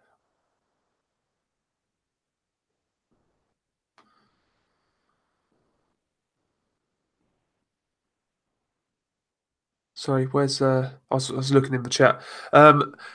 Remember that boxing match when a glider flew into the crowd? Can't remember what fight, and they started beating him up. Yeah, that was Bo Holyfield, wasn't it? Fan Man. The Fan Man, yeah. Yeah, Bo Holyfield. Man, yeah. Crazy, yeah, they started beating him up as well. That's one of the most famous incidents in boxing history. Yeah, and too right. Fucking, they should beat him up for interrupting such a great fight like that. Twat. It was a shit fight. Nah, get Bo and Holyfield in the ring together, man. All great. It'll never be Baranya against Anthony Yarde. It's a fact. Yeah, that was an all-time great fight. That was. Man, I've decided I'm going to troll everyone. I'm done. I'm done with YouTube. I'm done with the YouTube boxing community, man. Yeah. Now, Shah Islam, he's saying Coldwell's actually a really nice guy. Comes across well in person and talks shit on TV, though. Who's Shah Islam? In the chat. Oh, okay. Who comes across as a really nice guy? Coldwell. Oh, Dave Coldwell. Okay, I was like, right. Who's this person I've never heard of in boxing?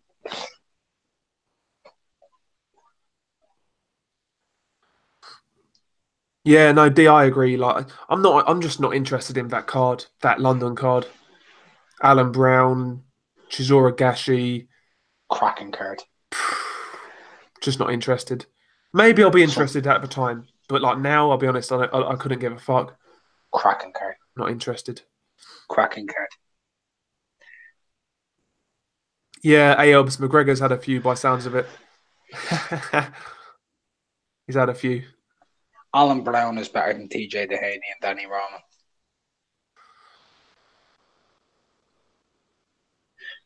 Yeah, exactly, D. I don't know how that guy got, how he even got that glider into the ring. Mad. Good job on maintaining composure there, bro. Yeah. Exactly. I'd have got lit up with that.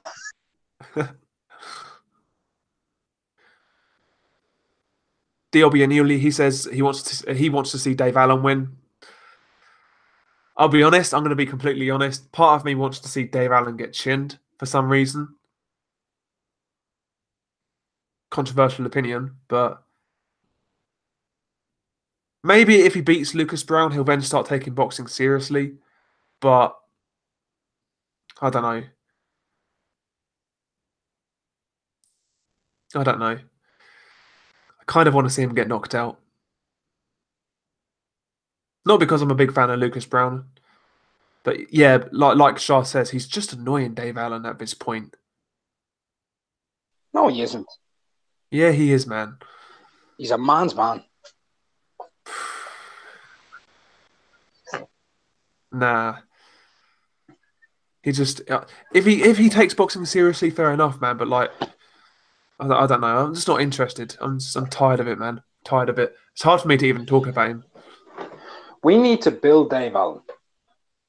To do what? Because I'm going to fight him one day. And we need to make sure Dave Allen is like a god to casuals.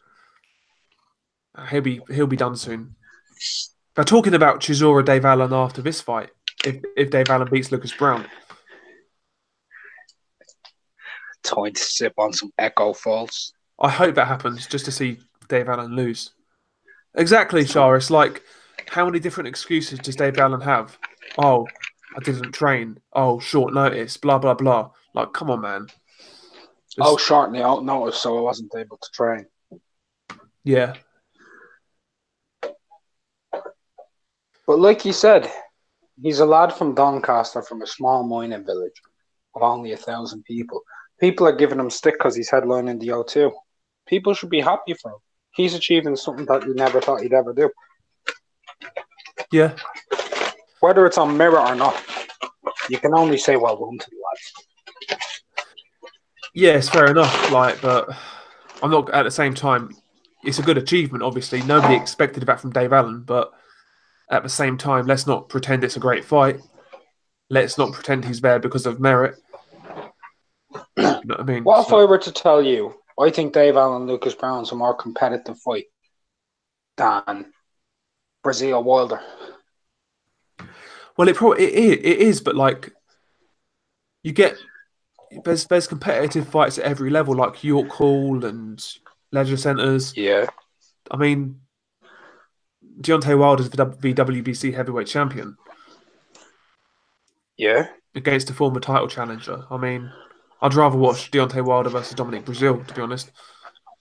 Okay, I'm going to ask you a question, right? You're being told tomorrow morning you're going to be given VIP access, right? You can go to one of these two fights. You can go see Tyson Fury versus Tom Schwartz, or you can go to Dave Allen versus Lucas Brown. Which one will you actually go to? Tyson Fury. You're a liar. No, I'm not.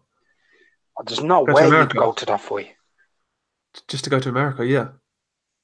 What if they were both on in the O2? Bro, I'd still watch Tyson Fury. I'd rather watch Tyson Fury box.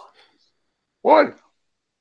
Because I would. I'd rather see Tyson Fury box. Nah.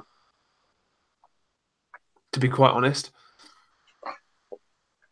I'd rather watch a fat, gambling addicted, vertigo riddled, shitstorm excuse maker fight against a tattooed penis than watch that cokehead run for 12 rounds against Tom Schwartz. Bro, but like I see better fights for Lucas Brown and Dave Allen in Bedford. That's rich Luton irony, me calling someone a cokehead. That's rich irony. But like, yeah, like D says, I'd rather watch Fury. He's a world-class fighter. I'd rather see him do his thing. To be honest. But it's a completely one-sided fight. You'd rather see a completely one-sided fight than something that you can't truly predict. I don't get that, man. I'd rather see a white-collar boxing match than a landslide. I don't know, man. No, I'm sorry. I'm not interested in Dave Allen. I'm sorry. I don't give a fuck about Dave Allen. And I couldn't give a fuck about Lucas Brown. Dave Allen and Lucas Brown could be a shit version of Arturo Gatti and Mickey Ward. If it's a good fight, it's a good fight. But like, I don't know, man. If they have 10 rounds of mayhem and they punch the shit out of each other, All I want you to do is say thank you to both of them. That's all I want you to do. Oh, if it's a good fight, I will acknowledge it. Of course I will. It will be a good fight. Yeah. I don't know, man. I But don't know they're what it is not about good that fight. fighters. They're not good fighters, but they gel. It's not. It's not about them not being good fighters. It's not about that. It's about who they are and what they represent and what they've done. All right, then. If right, a party wants to see Dave Allen get chained, yeah? Yeah. Nothing more in my entire world wants to see Dave Allen chin that fucking drug cheating cunt. There you go. Yeah, it's a good point. It's a good. He's It's a a good drug shout. cheat. He's a fucking drug cheat. It's a good shout. But Oh no, it was in my supplements. Mate, nobody has D-ball and testosterone in supplements. Are you crazy? it's a good shout. But Testosterone like, has to be injected. yeah, no, it's a good shout. But like, Lucas Brown's getting if he beats Dave Allen, he's getting KO'd when he steps up again. So I'm not worried about that. If Dave Allen wins, they're going to try and do this big fucking project. I'm not interested. But if Dave Allen wins, he fights David Price. Is that what Sky Sports Boxing has become? A comedy fucking act? Yes. I'm not fucking interested, to be honest. I'm really not fucking interested in Sky Sports and their gimmick fights. Just to be honest, man. And it's going to be on a pay-per-view card. David Price, Dave Allen, co-featuring at Wembley Stadium. Fuck off. Oh, hell yeah. Nah, I want to see Dave Allen fight fucking F.A. Ajagba. I want to see David Price fight Luis Ortiz. I want to see these guys get fucking starched. I've had enough of them. Get them out. I'd rather see Dave Price against Effie. I'd rather see that. David Price versus F.A. Ajagba. You see, you're trying to get David Price hurt. I'm trying to get him killed. Christ. Pavetta nearly killed him. Effie Ajagba put him through the fucking ceiling. Fuck me. Yeah, okay. F.A. Ajagba, David Price, make it happen. Make it happen. I don't want to see. But do you know what I do want to see? I want to see Dave Allen with Hrgovic, because Dave Allen will try to go the full 12 rounds, and if he goes 12 rounds with Hrgovic, he'll never fight again. Exactly. But like Bossman said, Dave Allen, Lucas Brown headlining at the O2, it's pathetic. It's embarrassing. No, it's not. Has this guy, Dave Allen, yeah? I remember this guy before he got on Sky Sports. Has he improved since then as a fighter? When he was fighting at the Doncaster Dome? Really? Yes. Really? Who was his best win? Nick Webb? Guy who's not barely English level? Hold on a second. Before he beat Nick Webb. Jason Gavin? Before he beat Nick Webb, nearly everybody was saying Nick Webb was good. Nearly everybody. They were saying he was a British level fighter. Now you're saying not even nearly, because he got beat by Dave Allen. And he got beat more decisively by Sokolovsky. But carry on. Yeah, sure. He coming off of a knockout defeat, he gets knocked out again. Damaged goods. Nah, he wasn't that good, mate. Damaged goods. Nah, at the end of the day, he was beating up area level fighters with pure ease. Gets in there with good old Dave and got Homer Simpson. He never beat area level fighters though. Well, he beat Dorian Darch. That's it. But Dorian Darch is area level. But like he never beat guys like Tom Little or Josh Sandland or people like that. Dorian Darch would beat Tom Little. No, you're probably right. You know, okay, he was a proven area level fighter. I'll give you that. I've seen Dorian Darch beat up Tom Little in sparring. But like, it's fucking. I'm just not. I'm just tired of Sky's gimmick fights, man. Tired of it. Right. I'm tired of seeing Sam fucking Eggington headline, people like that. Just get them out, man. Just mate. There's a chance I might be signed by Matchroom, right? Yeah. In 4 fights from now, and I'm just saying this, right? Stop it, right? I need somebody's fucking fight. Build them, make them see you I bored. can't do it in good faith. I can't build Dave Allen in good faith. I can't build Lucas Brown in I'll good put faith. you on payroll then. Nah. If Can't if be I done. ever get the chance to fight Dave Allen, yeah, build it. I'll pay you. I mean that. Christ. I don't know, man. I can't sit here and say, oh, Dave Allen's got a great chance here. This is a great fight when he's going to get tanked. No, build me up. Oh, yeah, that'd be fine, but I'm Yeah. not building Dave Allen up. Build me up is to be the next coming of Christ, and that Dave Allen's going to get smashed. Make people believe, and then when he gets smashed, people will be like, "This dude's the real deal." Exactly. But like, I don't know, man. It's maybe I'm just being a spoiled sport. Mate, I'm Maybe. just sitting here winding you up. I'm sorry. Yeah. Don't you get sick of Dave Allen? Yeah, of course. I was sick of him before you were. Yeah. Yeah, and Lucas Brown as well. He doesn't really do himself any favors.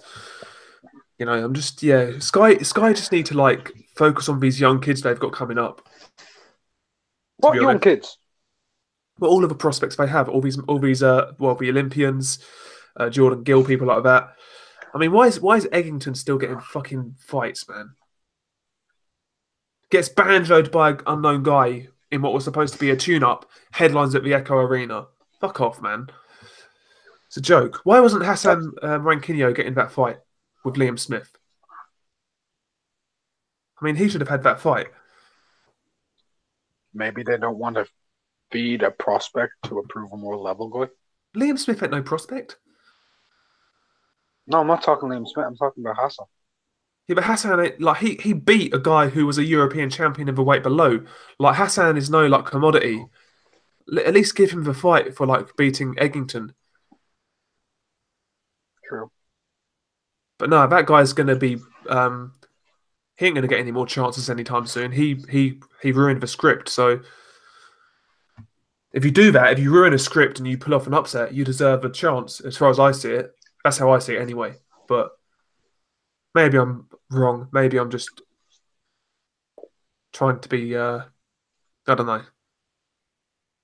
Oh, what's up, Shepherd of Sons? How you doing, man? You're just angry because Dave Allen got what he deserved. We'll see, man. We'll see what happens on April the 20th, or whatever date it is. I can prove Dave Allen got what he deserved. Are you ready? Go on. Dave Allen, outside of Derek Chisora, puts more bums on seats than anyone else in that event. Yeah. Yeah. That's a fact. At the end of the day, mate. So KSI deserves a fight with Anthony Yard.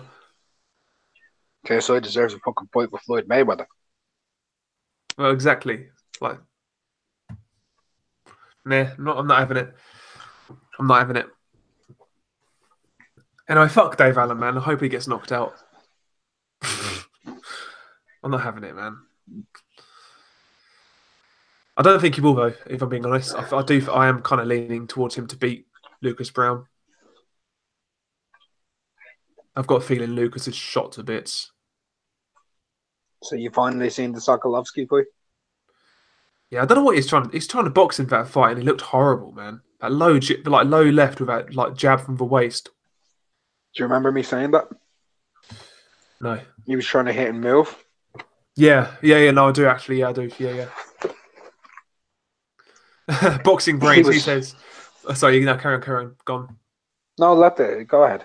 Now, boxing brains. He says Dave Allen's got a roid gut now, or has Dave Allen got a roid gut now? Nah, he's just. He's not on any pads. He's just tensing, breathing in. He ain't on no pads. If he's on steroids, I'm in fucking shock. Yeah. Dave Allen's on bloody Tesco steak bakes and Ginster Cornish pasties. He's not on. I'm telling you right now, he's the only guy I know who reaches for the Tesco Jaffa cakes instead of McVitie's. Yeah. Yeah, he's not on peds. That's one fighter I would genuinely be shocked if he's on steroids or anything like that. What about Bellew? Bellew, yeah, I wouldn't be surprised. Like any world level fighter, I wouldn't be shocked. to be honest. But there we go. Fuck that card, man. I don't want to talk about that card anymore. Let's move on. I've never done a steroid in my life, guys. Promise. What else is going on this month? Obviously, Khan Crawford. Rungvisai. Yeah, the Rungvisai card. That Rungvisai. Yeah, Rungvisai card. That's the best card this month. 100% easy work. Easy. Oh, my bad. Danny Garcia's fighting this month as well, isn't he? Adrian Granados. Just looking through the schedule now.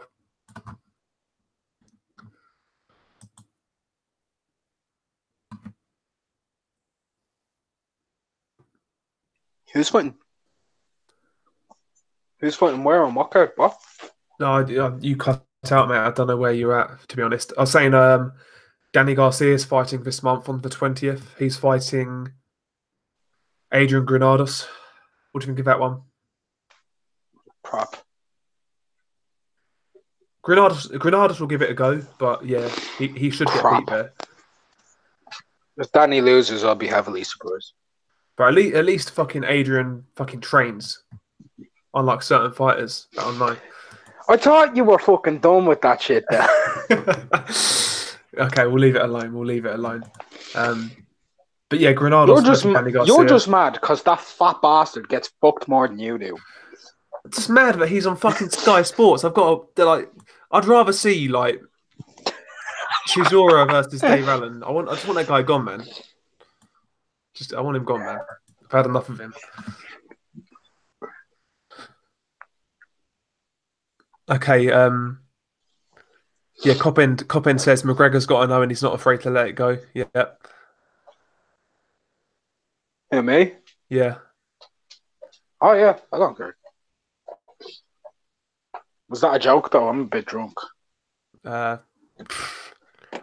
be honest, the Dave Allen chat has kind of deflated me, I'll be honest.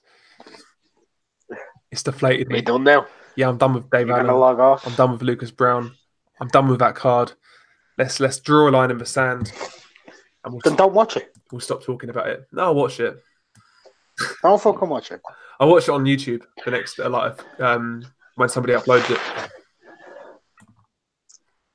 Or no, yeah, I'll watch it on YouTube. Do you have Sky Sports? I probably won't be in. Yeah, I do, but I don't think I'll be in.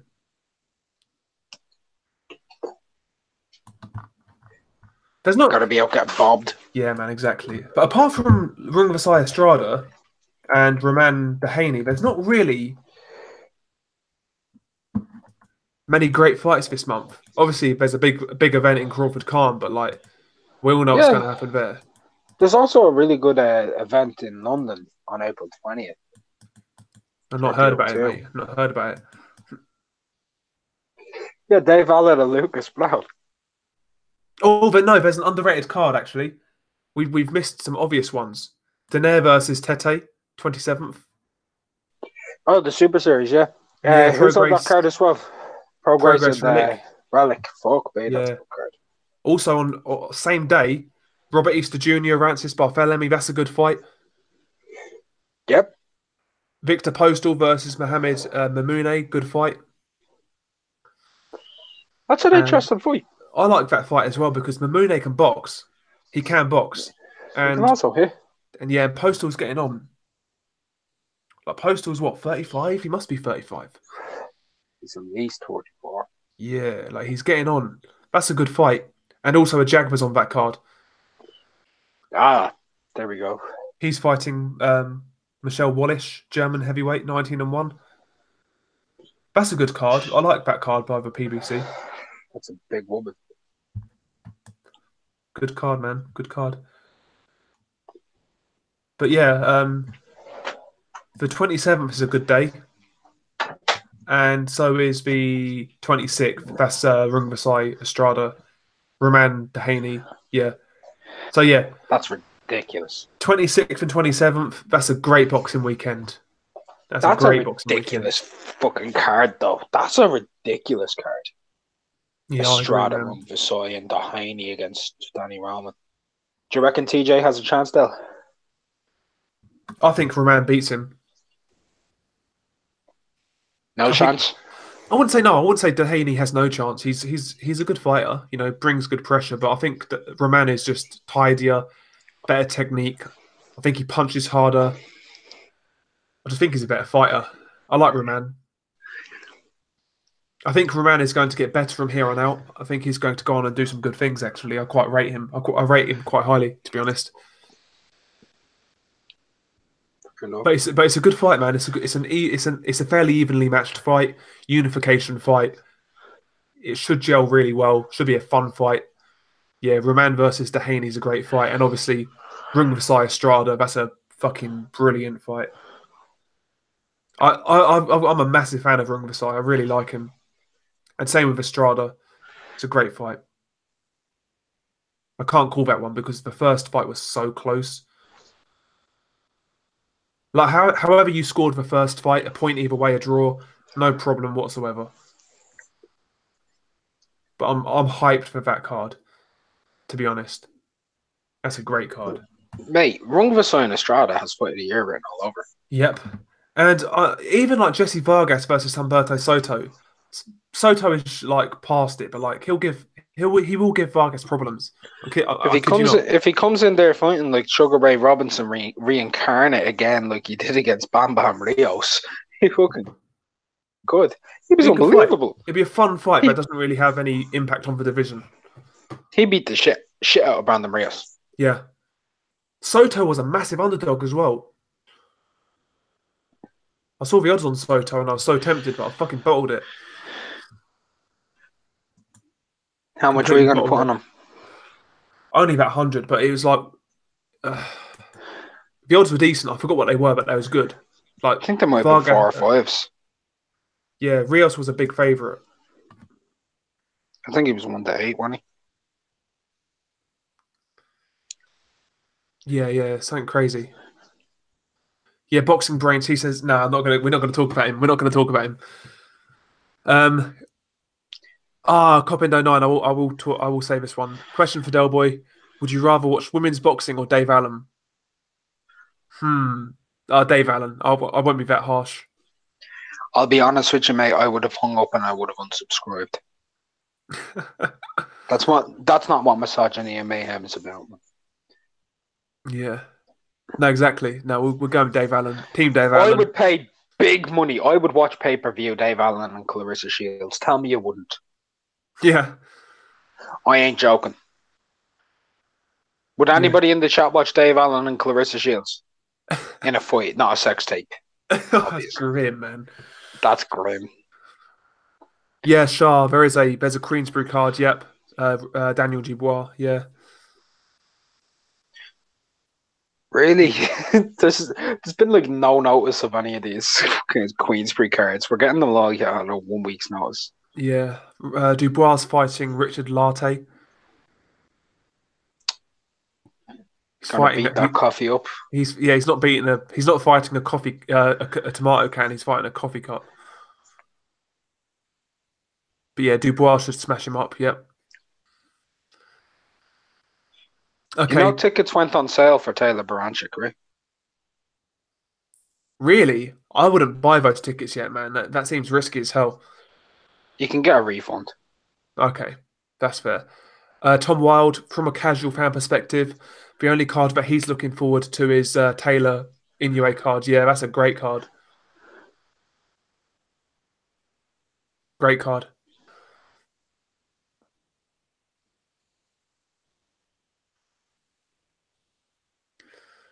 Copy 09. I think FA Jagba's been moved off the Wilder card. Wilder probably don't want him to be don't want to be called out. I think FA too soon, man, for Wilder. Way too soon. I like FA though. That's something I like Effie, but I don't get this whole hey lads, Effie should fight Wilder. What? He's had 7 or 8 fights. How far do you reckon FA Jagba goes? I think he's got a lot of potential. I like what I see with FA. You never know. Let's see how his power holds up. I think his power will hold up, but yeah, time will tell. Time will tell. Oh, I missed something. DLB and Newley, he says, why do people pronounce it Michelle Wallish or Misha Wallish? That's It's what Michael, man. I've heard it. I've heard it being said like Michelle or something, or Michelle. Whatever, it is what it is. The guy's getting sparked out. That's what I can tell you. He's getting sparked. Christian Hammer walked through this guy in 5 rounds, so FA's going to smash him up. Okay, Adam Scott, he said he'd rather watch women's boxing than Anthony Crolla or Martin Murray. You know what, mate? I agree with you on Crawler. Martin Murray, I can't agree with you on that. I can't do it. I just can't do that to Martin. Martin's given me a lot of entertainment. Oh, Tom Wild, he asks, what's the worst pay-per-view you've ever bought? I'll let you go first. The worst pay-per-view I ever bought? Yeah. Or went to? I'll just say bought. Just say bought. Oh, because there's some that I didn't buy, but I went to. Okay, we'll go went to as well then. Go on. Both the Bellew and Cleverly cards or Kell Brook, Frankie Gavin. I would say Bellew Cleverly, second fight, 100%. I think Kell Brook and Frankie Gavin. Yeah, that wasn't great. That wasn't great. At least the card was good, though. Well, it's half decent. But yeah, not pay-per-view quality.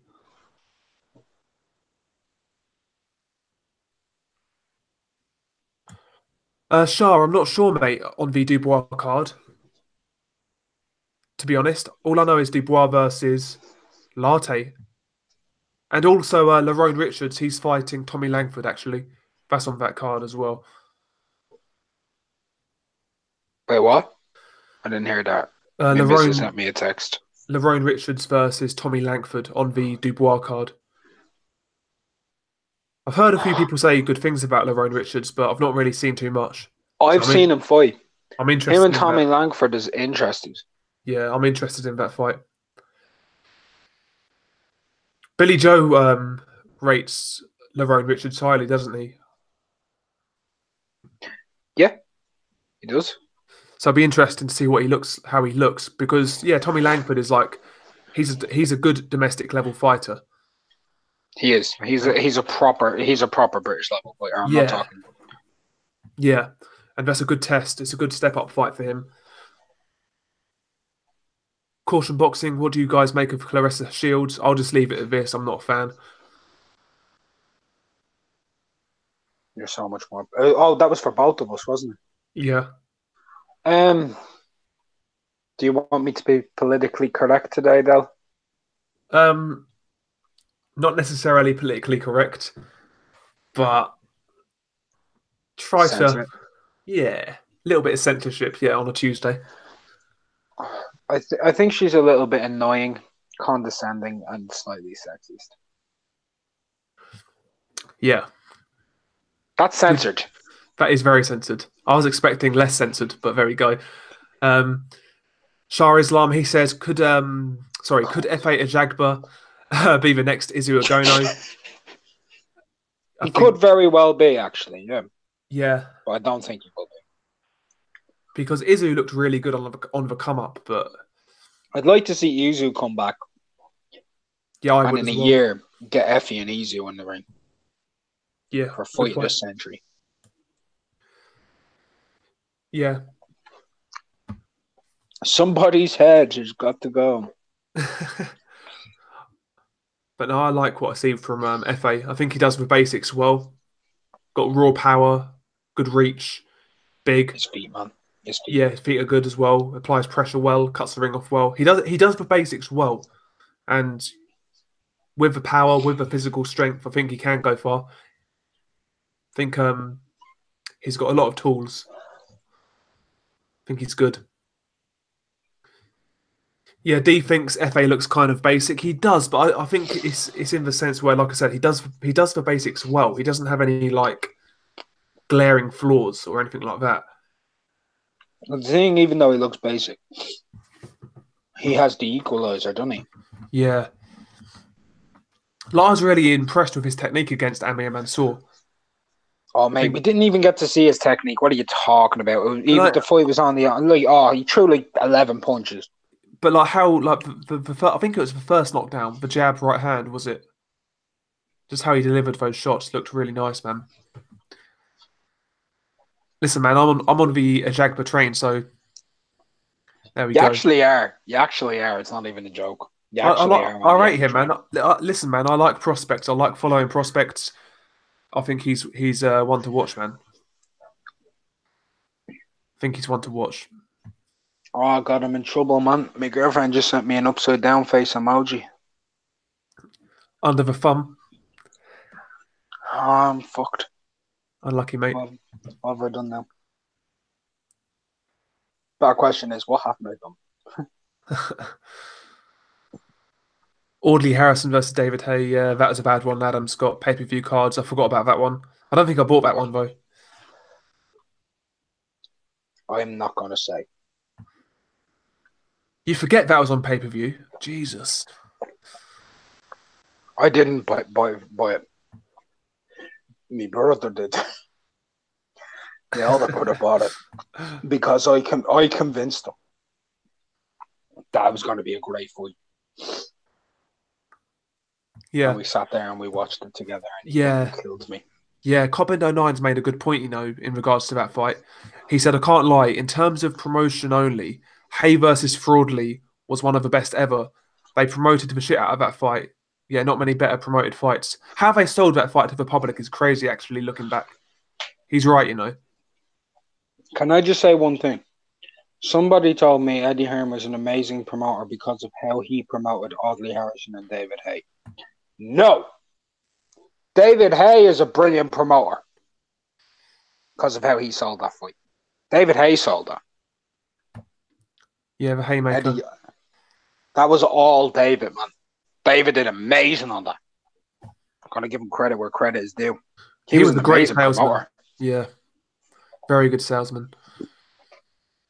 Do you reckon he's the best British salesman since Eubank Senior? Yes. Yes. I'm not saying he's better than Eubank Senior because I don't know, man. Senior's like selling Audley versus selling Audley as an opponent was something special. Making half the casual fan base believe that Chris Eubank Jr. was the next coming of Floyd was something unreal. Yeah, but who believed that? Who actually believed that though? His fans. A lot of his fans did, man. Yeah. If you did. Did you remember that Eubank? Huh? Yeah, if you believed it, but like I never saw many people say this guy's going to be the next big thing. You were saying it. I thought he could. Not really. Not really. I felt he could be. Well, he is a good fighter. I felt like this is the type of career he'd have: a good contender, a good fighter, top 10, but not elite.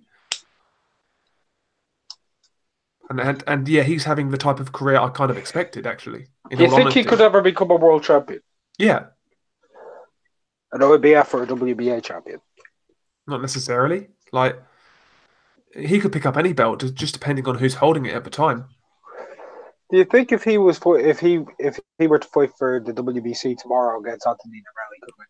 Yes. Yeah. What about if he went for the WBC after Dirrell loses David Benavidez? Potentially. Who knows? I mean, who the fuck is Benavidez be? Don't get it twisted. I'm not saying Benavidez loses to Eubank Jr. What I'm saying is Eubank Jr. is far more proven than Benavidez. Oh, this is so fun, man. You've been going off on mad rants. No, I'm just saying, like, I mean, Eubank's best wins are what? Who would you say? DeGale, Abraham, Yildirim? All of these, like, DeGale and Abraham were shot, and Yildirim's not like good. Yeah, Spike as well. Like, Eubank's wins are better than Benavidez's wins. I mean, like, Gavril, Benavidez goes life and death with him. Eubank would smash him, Gavril. Easy. Jalen Love. I mean, come on. The guy's beat nobody. Yeah, the guy looks good smashing out um, sea-level guys, but I'm waiting until he steps up. I'm waiting. Somebody told me David Benavidez is more proven than Caleb Plant. Nah, no way. Not after Plant beat his Katsuge. Bro, I see a lot of defensive flaws in Benavidez. I'll be honest. I think Callum Smith cleans him out. Controversial to like pick a Gallagher fighter, but Callum Smith's a good fighter. I don't know, He man. beat a shot George Groves. I just need to see more of Benavidez. That's all. Just need to see a bit more. He beat a shot George Groves. I stand by that. I don't think he was shot.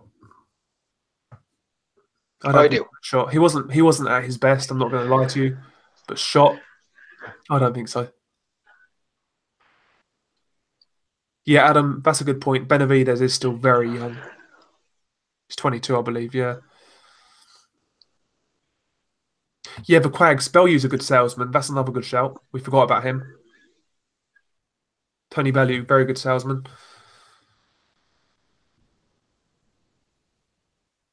But the thing is, like Benavidez, I'll go back to it. Like, I mean, has Benavidez had an explosive performance like the Yildirim performance for Eubank, like against a decent level guy? Huh? I mean, Benavidez. So, has he had like an explosive type of performance like Eubank did against Yildirim, for example? No. No. The closest you would say is what, the Porky fight? Possibly, yeah.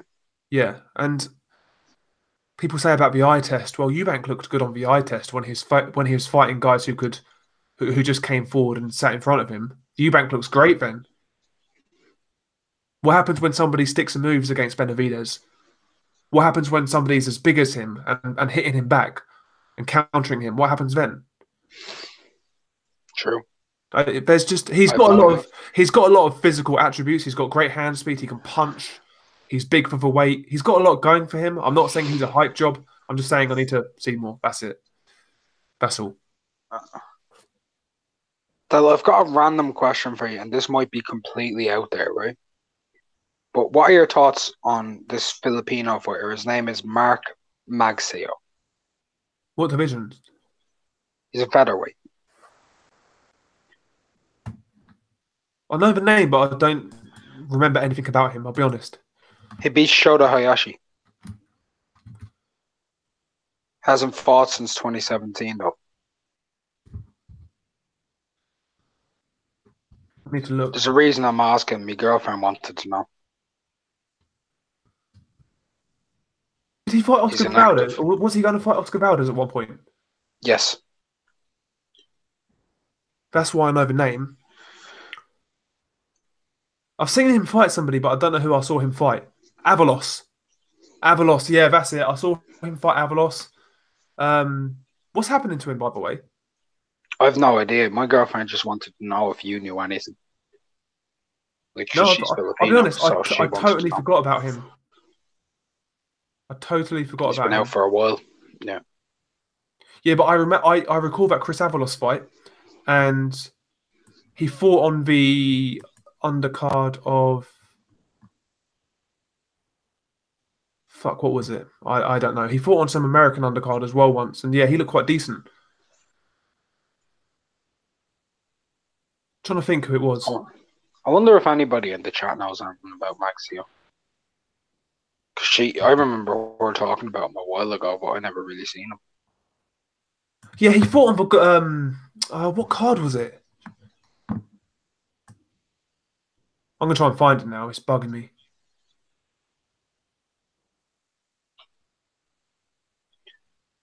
Well, when he fought against Hayashi, it was main event over in the Philippines. It's Daniel Diaz. Okay, he fought on a Nietes undercard at StubHub. That's it. Yeah, I've seen him fight. I saw him fight a long time ago. Yeah, I'll be honest. I'll need to research him again. To be honest, I've really forgotten. Rumor has it he's coming back. Okay, interesting. He was with Top Rank, weren't he? Or he had like a co-promotional deal with Top Rank. Sorry. Yeah. Yeah. Oh, he was also he was on the undercard of Daenerys Bedek. Okay. Yeah, I've seen the guy fight, but yeah. Okay, Caution Boxing. He says it's promotional and managerial issues. Sorry, managerial issues. Why Magioso is inactive. Sorry. Yeah. Oh, it's promotional and managerial issues. Nice one, mate. Yeah. Nice one. Okay, interesting. And he's definitely coming back. That's what I've been hearing, that he should be coming back anyway. No, fair play. Fair play. Man, that's a random one that she came up with. Fucking hell. Yeah, I forgot who it was at the start. I'll be honest. I forgot who's that guy. There you go, mate. He signed with Now Boxing, apparently, according to Caution Boxing. Yeah, man, I'm going to be honest with you. Sometimes she impresses me with names she pulls out of nowhere. Do you know what I mean? That's one thing I love about her. Fair play, man. I need to watch some fights back now, actually. Like, I forgot the Chris Avalos fight, but I've seen it. Yeah. That's one thing I noticed. I remember very few fights. Like there's very few fights I can kind of replay in my mind, kind of thing. Like I need to watch fights back. I'm that type of guy. Yeah. Oh yeah, Shah Islam's mentioned a good fight. I saw this on Twitter earlier. Mike Perez versus Ilunga Makabu at cruiserweight. That's a good fight, you know. What's a good fight? Mike Perez versus Ilunga Makabu. That's not a bad fight. Very good fight. Two punches. Makabu's aggressive. I think that plays into Perez's hands, to be honest. If Perez is motivated, he should win that. If Perez is motivated. Yeah, I agree, Shah. I think Perez wins that. And he's not chopped to bits. Yeah, exactly. He needs to be motivated and yeah, not shot. I like Perez. I think he's a good talent, but just not really panned out for him. He was a good talent. Yeah. In hindsight, he should have really started at cruiserweight, to be honest. I know there's more money at heavyweight and whatnot, but you look at the shape he's in now, and you wonder like what could have been. Serious question for you. You're gone. How much are we going to keep saying Mike Perez is a good talent? How much longer are we going to say he's a wasted talent? That's the fact. He's wasted. Yeah, how old is he? Oh, he's old. He must be like mid-30s. Surely. He's been on the amateur circuit though for Cuba when he was a long time ago, man. 33 years old. 34 this October. He's at least 40. I ain't buying that. He's the same age as Sorty. No way. No, he's not. Yes, he is. Nah. Team Mike Perez. Hope he wins. I'd love to see Makabu beat him. Nah, man. Mike Perez, man. I like Mike Perez. Makabu hasn't had an opportunity since value. He hasn't. You're right. And he's a good fighter.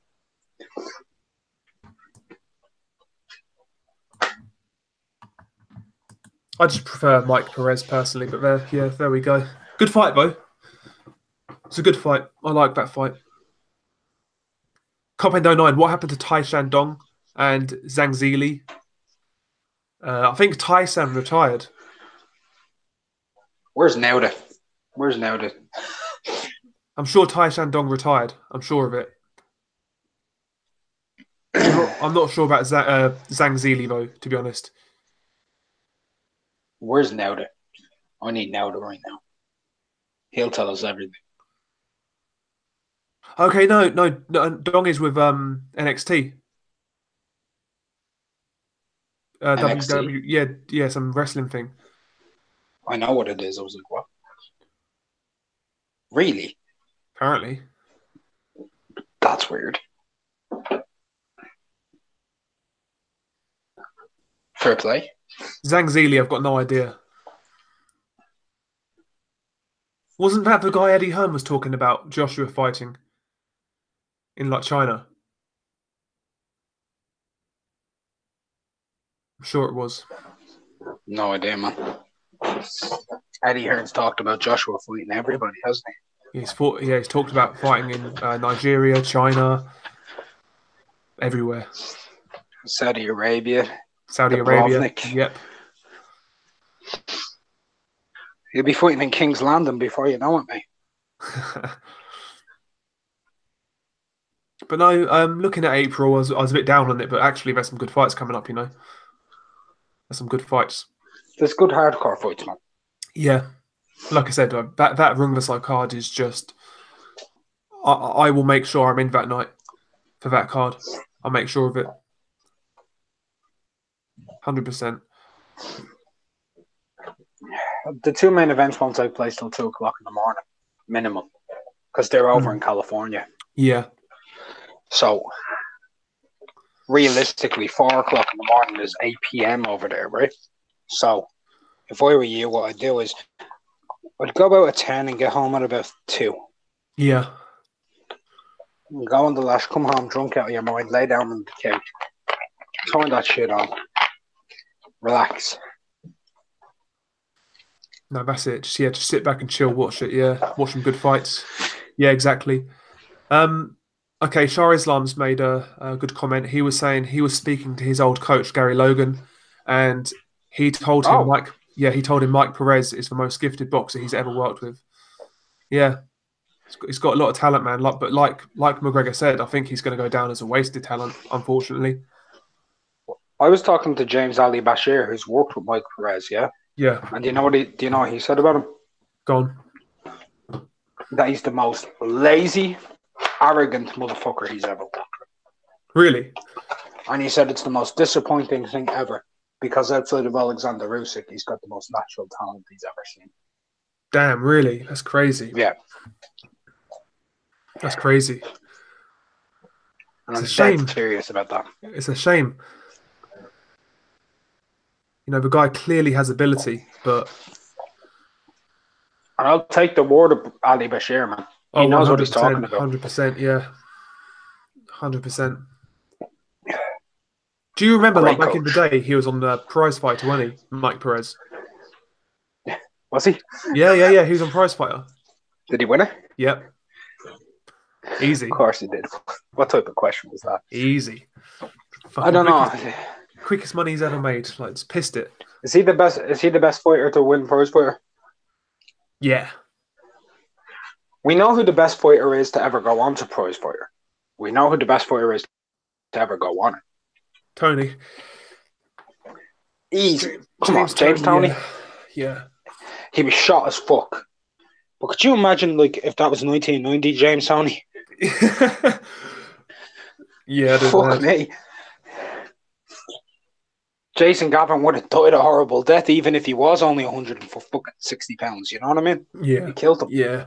Yeah, MB's made a good point about Mike Perez. He never looked the same after that Abdul Salamov fight. That's true, I think he took that hard. But he didn't look right mentally in the fucking weigh-in around. Yeah. And again, it's like the Stevenson fight. The fight itself was so good. It was actually a really good fight. But just it was the outcome, innit? It's just not nice.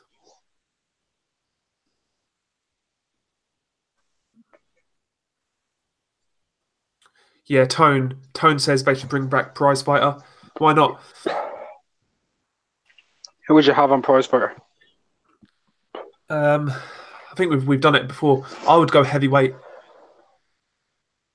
And Lucas Brown, Dave Allen, Sadid Gashi, Derek Chisora, Sokolovsky, Audley Harrison, bring him back from the dead.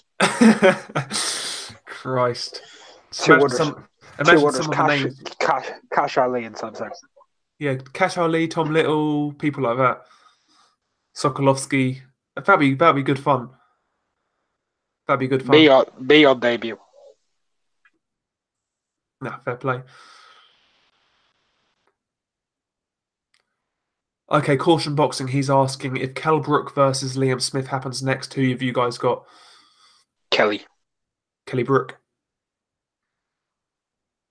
I don't know, man. I wonder what Kell Brook has left. I think Liam Smith would give him a really, really tough night. Wouldn't be surprised if Liam Smith beat him at this stage, to be honest. Liam Smith's a good fighter. He's not a joke. But I would just slightly favour Kelly.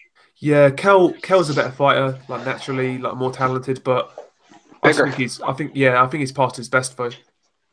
I think Golovkin and Spence did serious damage to Kell. 100%. Serious damage. Adam Even Scott. his babbies have gotten worse. It's not like a babby. It's babby. Listen, babby. I want Kato. I want Canelo. Yeah, Adam Scott. He said Matt Skelton and Danny Williams back in Prize Fighter. Let's get it. Try Michael Sprott. Yeah, Michael Sprott. Yep. A little bit dirty and darks, never hurt anybody. Get Martin Rogan out of retirement. Get him in there. Leave Martin alone, man. Martin's a good man. No, he's going in there. He's a good man. He's a good man. He's happy now. Are you saying Danny Williams isn't? And no, I'm saying that Martin Rogan doesn't want to touch a boxing glove ever again. Get him in there anyway. Fuck it. He's in there. Oh, fine. But no, that'd be fun. It'd be funny as hell. But yeah, Tone Audley loved Prize Fighter. He did. That's a good show from Boxing Brains. Price is unbeatable over 4 rounds. You know, he'd be hard to beat in Prize Fighter, man. Yeah, but he can only fight in the first fight. Like, he'll win the first fight, he'll probably get a decision if he doesn't knock him out. Next fight, first round, fine. Better be fucked. Like, he's going out in the semis. Oh, who's the other guy? The heavyweight all guy. Because someone said Danny Williams is still fighting. Let's get Oliver McCall and Danny Williams in the ring, guys. Yes. Let's do that. Oliver McCall is still fighting at, what, 53 years old? That's mad. Yeah. Let him and Danny Williams get it on, man. I'd watch that. So would I. You'd watch it out of, like, morbid curiosity, really. I'd watch that as the co-main event to fucking, what's his name? Samuel Peters against fucking Shannon Briggs. Am I a matchmaker or am I a matchmaker, lads? Shannon Briggs versus Sam Peter. Yeah, I'll watch that. Yeah. And then Oliver McCall versus fucking Danny Williams. Boxing Brains. Ty Fields. Get him back out of retirement. Jesus. Next we're gonna hear Pinkland Thomas coming up and James Tillis will be on the fucking Chaz Witherspoon, Tim's son. Get him in there. Christ. Yeah, it's mad. Like, there's so many like Sam Peter's still active. He's got a fight coming up. I'd love to see Floyd Mayweather Sr. fight against Pernell Whitaker. Like now, Jesus Christ. Jesus. I've got Pernell still beating his ass, man. Oh, Cop End 09. Good shout. Herbie Hyde versus Audley Harrison. That's a good shout. I reckon Herbie'd beat him. Do you know that? Even though he's like 10 years older than him. Good old Herbie Hyde. Caution boxing, that's funny. He got set up, man. Free Herbie. I think Herbie's free now, to be fair. That's funny. I could see Wilder fighting McCall. Oh, here's one for you. As we all know, Oliver McCall, granite chin. Yes. Does Wilder take him out in 1 round now? Yes. Okay. If Wilder goes for it, yeah. If he does what he did to Stiver in the rematch, yeah, he does. Yeah, no, I agree. He wouldn't be able to deal with that. He's a 54-year-old man. If he could go through 1 or 2 rounds when I might be hailing him as the best chin ever. Yeah. Yeah, his chin was fucking immense when he was active. Would Lennox Lewis right now beat Lucas Brown?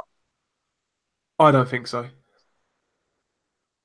No. The guy hasn't taken a punch in what, 15 years? 16 years? Would he beat Nah. Dave Allen? I want to say yes, man. You know I Would do. Dave Allen land on him? Would Dave Allen land on him?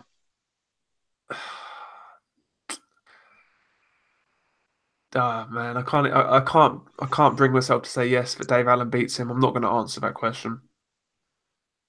I'm not going to say it. But yeah, no, Lennox will get beat if he fights anybody decent, even like at a certain level. Shah Islam, he thinks Lennox beats Brown and Allen now. I don't know, man. He's looking old these days. Like he's looking old. He's still big, man. But have you noticed this though? Like it looks like Lennox Lewis has got old overnight. Do you know what I mean? Not really. He's been aging steadily. No, to me it looks like he's got old overnight. I was watching the I think it was Klitschko Hay, I want to say. Maybe it Yeah. was. I don't know if it was that or not. And Lennox was there, and he looked so much younger then. I know it's 8 years ago, but still, Mhm. like he's aged a lot in recent years. He looks like an old man now. If you Okay, gave Lennox a 6-month training camp, he beats Brown. okay, fair enough. No, maybe. That's interesting, man. That's funny. Kind He of want to hasn't see it fought in now. 15 years, though. You know what I mean? Yeah, I kind of want to Right. see it How about instead of him, someone who it's been a while but less amount of time? What about Vitali? against. Sorry, who? Lucas Brown. He's been out less time. He's younger, still in his 40s. Yeah, I think so. I reckon he does him. So do I. I reckon he does him badly as well. Smashes him I up. wouldn't be surprised, man, if Vitali came back and he was a top 20 heavyweight. I wouldn't be. I just wouldn't be. No, neither would I. I wouldn't really, to be fair. But Because if you think about it, Vlad's old, yeah? But he's been out only a couple of years, but he'd still beat most of these guys. yeah, I agree. He'd stretch both Dave Allen and Lucas Brown on the same night. Vlad. Oh yeah, easy, 100%. I'd watch that.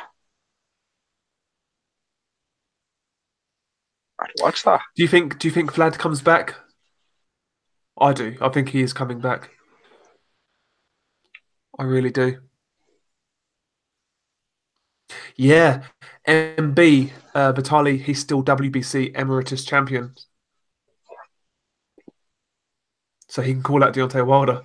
Imagine that. Wilder beats him, knocks him out. Viciously. Yeah, Too old. yeah, way too old. Be a hard enough fight in his prime, man. Do you think Yeah, it'd be a hard fight. It would. it'd be a hard fight? Deontay Wilder right now, yeah, will be better than any win Vitali has on his resume. That's true. You know, that is true. So it'll be the hardest fight of his career. Not necessarily. Best win doesn't necessarily mean it's going to be the Okay, hardest fight. okay, but you know what I mean. I know what you mean. It, No, I know what you mean. it'd be the best name he's ever fought. Theoretically, it should be a hard fight. Yeah, Yes, and he Be a could good- get banged out. be a cracking fight. Oh yeah, Prime Vitali versus Prime Wilder. I'm down. We all are. Weirdly, I think Vlad has a better. Vlad has a worse style for Wilder. Weirdly, I think Vlad would start Wilder. Prime Vlad. I really do. But yeah, I think Vlad is coming back. I really do. Like Shah said, he's sparring. I mean, he sparred Usyk the other day. I'd love to get some of that Klitschko sparring. Man. Yeah, best around. Like, even now. Vlad, if you're listening, let me know, buddy. I'm not joking. I'd love to get into a Vladimir Klitschko sparring camp. It'd be good. You learn a lot. Learn a hell of a lot. You would. But yeah, like I can see him coming back. Obviously, the May date was an April Fool's joke, but yeah, I just there's a lot of money on the table for him, There is. and like he could come back, have one comeback fight. If he looks shit, just retire. But if he looks half decent, then yeah, go for it, I guess. Do you reckon he wants the Fury fight? Yeah, I think he'd take it. I think that fight really does get at him, to be honest. I think it eats at his soul every day. Yep. I think he's content with the Joshua one. I think it's the Fury one. I genuinely believe like he thinks Fury wasn't at his level and still isn't. But he just froze that night.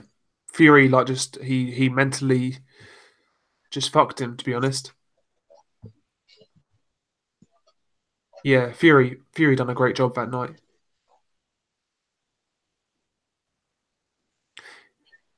Arlene Burley, she says Danny Williams had big attributes but big flaws. Plenty of heart, talent, plenty chin, plenty power, plenty jab, plenty gut, belief, confidence. Not so, yeah. Yeah, he was a nice guy as well. I think he only boxed on for so long because of his daughters were in private school, I believe. And but like when you hear that, like it's kind of hard to say, oh, this guy shouldn't box anymore if he's doing if he's doing it for that reason. Do you know what I mean? Yeah, he always came across really well, Danny Williams. It's like Matt Skelton as well. Matt Skelton is from my area and bumped into him numerous times, and he's a proper sound guy. Honestly, he's a sound guy. He's in good shape though, Matt Skelton now. He's in really good shape. Have you ever talked boxing with him? Not so much. No, not so much really. Just you see him out and about in Bedford. But no, he's a cool guy as well, Matt Skelton.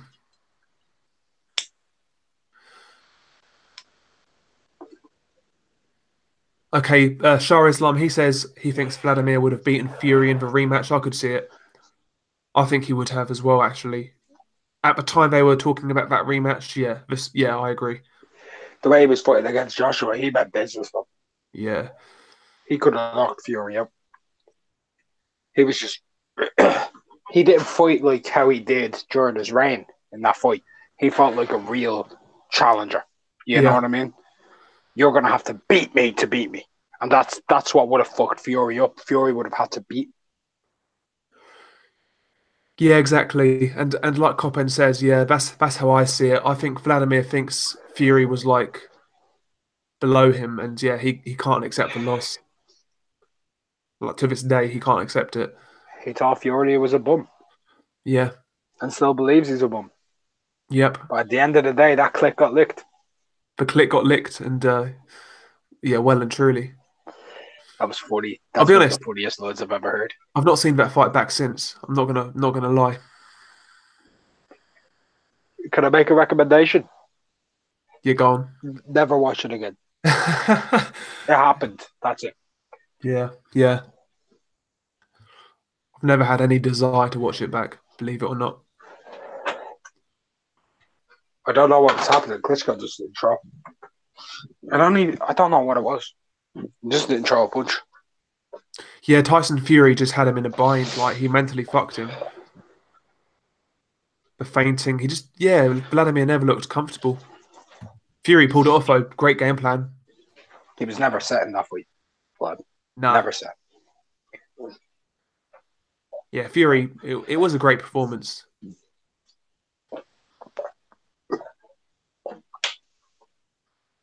But he did the exact same thing against Wilder. Yeah, he did. Low output, a lot of fainting. Yeah. Shout out to everybody in the universe. D, yes, sir. Yes, sir.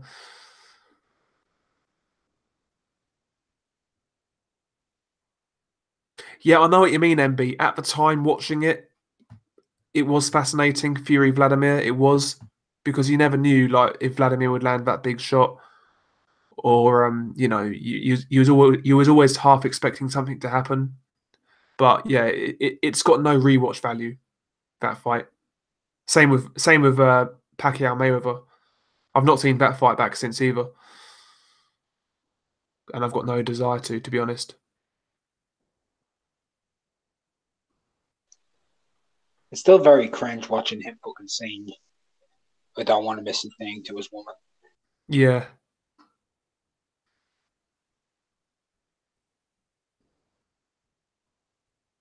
D, you're trolling, man.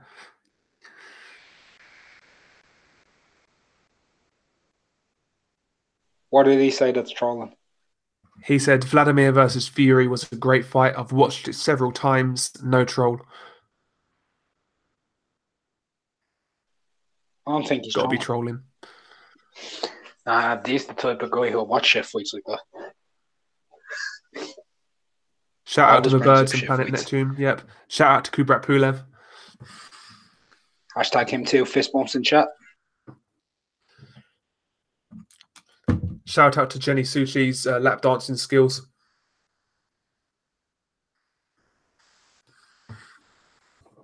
Yeah, that wasn't her first rodeo, man. She's done that before.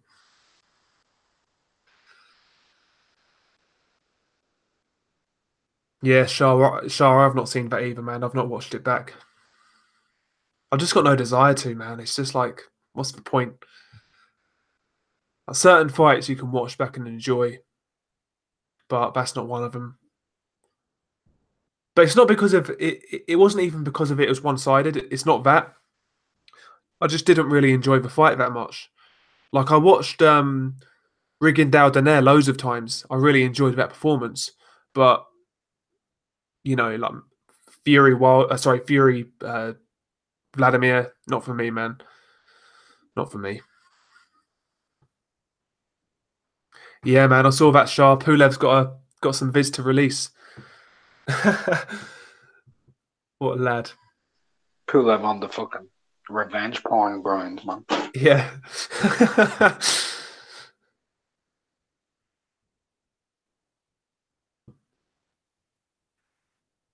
Yeah, Pulev is he's not messing about.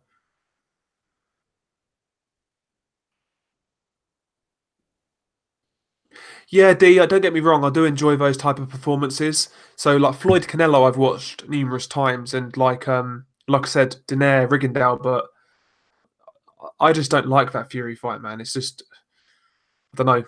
I don't know what it is. Daenerys Rigondeaux was a lottery fight. So what? Daenerys and Rigondeaux was a good fight. Yeah, that's what I'm saying. I've watched that fight numerous times, and that was a schooling. This is just very interesting to watch. Yeah, and I've watched Fury Vlad was boring. It was just pure boring. There was nothing interesting. I've watched Floyd Canelo numerous times. One-sided, but really interesting to watch. But like, yeah, Fury Vladimir just doesn't do it for me. It's not that he's one-sided. If you could only watch one of these boxing matches for the rest of your life, which would it be? Maypac or Fury Vlad? Maypac. I'd rather watch Fury Vlad. Yeah, shout out to Ty and Booth. Shout out to Coogan's bent legs. Shout out to blowjob signals. Shah Islam, he says, unpopular opinion, but I find Huey Fury fucking boring. Nah, everyone finds Huey boring. Hashtag. Yeah, unpopular opinion, mate. He's next coming of Robin Reed. Shades of fucking shit. No, Robin Reed was good, man. I know that was me being sarcastic. Can never tell with you. No, Robin Reed was entertaining. Very entertaining to watch. Yeah. When was the last time you watched a Robin Reed fight and go, oh, that was shit? Yeah, exactly. Yeah, Coppin 09. Did McDermott beat Fury in your view? Yeah, in the first fight he did. Draw. Oh, you had it a draw. Okay. That was actually a really good fight. A lot of Fury's earlier fights were really entertaining, to be honest. The Pajkic fight was entertaining. The Further fight was entertaining. Chisora fight, the first fight was good. The second fight was unbelievable, though, in terms of performance. Yeah. Shades of NyQuil, Huey Fury, yep.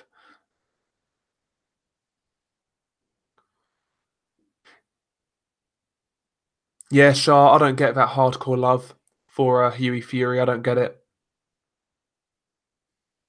I really don't. I mean, the guy, I just can't stand watching that guy, to be honest. Who hardcore loves Huey Fury? There's a few mongs on Twitter you see, oh, Huey's a great boxer, he's world level. Like, mate, whatever. It's not going to happen. I would say his ceiling is maybe European level. At the very highest. I'd say European level. I think that's fair.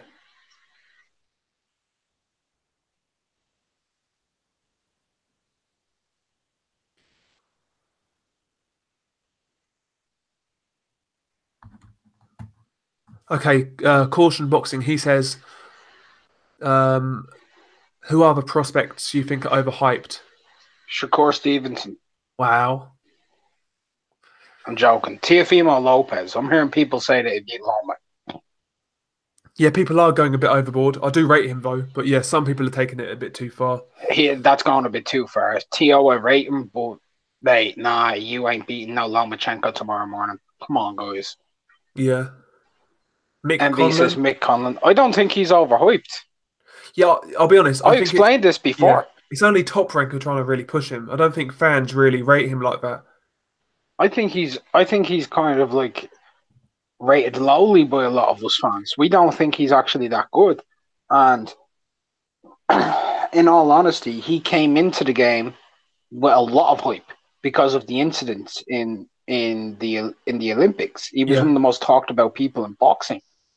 And since then, he's kind of like capitulated massively in terms of his following, and not many people talk about him as much. So I think his hype's gone, if you know what I mean.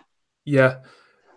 Shah Islam, he's put a good shout in there. Josh Kelly, I agree with that one. Oh, Josh Kelly. I think I agree. If it was a year ago, I'd say O'Hara Davis. O'Hara Davis? Do you mean before like the Taylor fight? Yeah. Yeah. Also, I want to say before the Fitzgerald fight, Anthony Fowler. Did anyone really rate Fowler like that though? Some people were saying, right, what about Lewis Ritson? People were genuinely saying Ritson will be a world champion. Yeah, Ritson, yeah. Okay, Abstract Boxing, he thinks Dubois. I think Dubois is overhyped. Not by me, anyway. Somebody said Gorman. Word Mother. Yeah. Main Gorman might be overhyped. People are saying that he's better than Dubois. I don't know.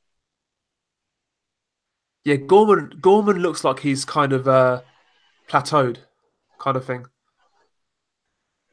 Does, doesn't he? Yeah. Maybe it's because of the opponents. You know, Kevin Johnson is hard to look good against, but he needs to fight somebody who's actually coming to win. Maybe you'll see the best out of him then, but we'll see. Okay, Shah Islam, he says Cordina's overhyped. I've not seen too much of him, to be honest. I'll be completely honest. Yeah, Shepherd of Sons. Cheeseman was getting overrated. He saw people say he would beat Lara before the Garcia fight as well. Jesus Christ. Yeah.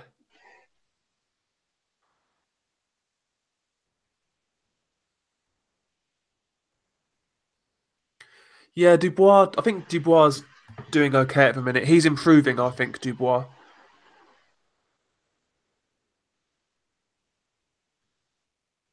Yes, Caution Boxing, I think, has made a good shout.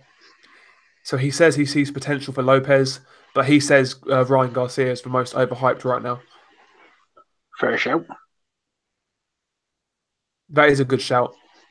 Not by the fans, though. Just by casuals. Yeah. But When I say overhyped, I'm talking about the hardcore's overhyped.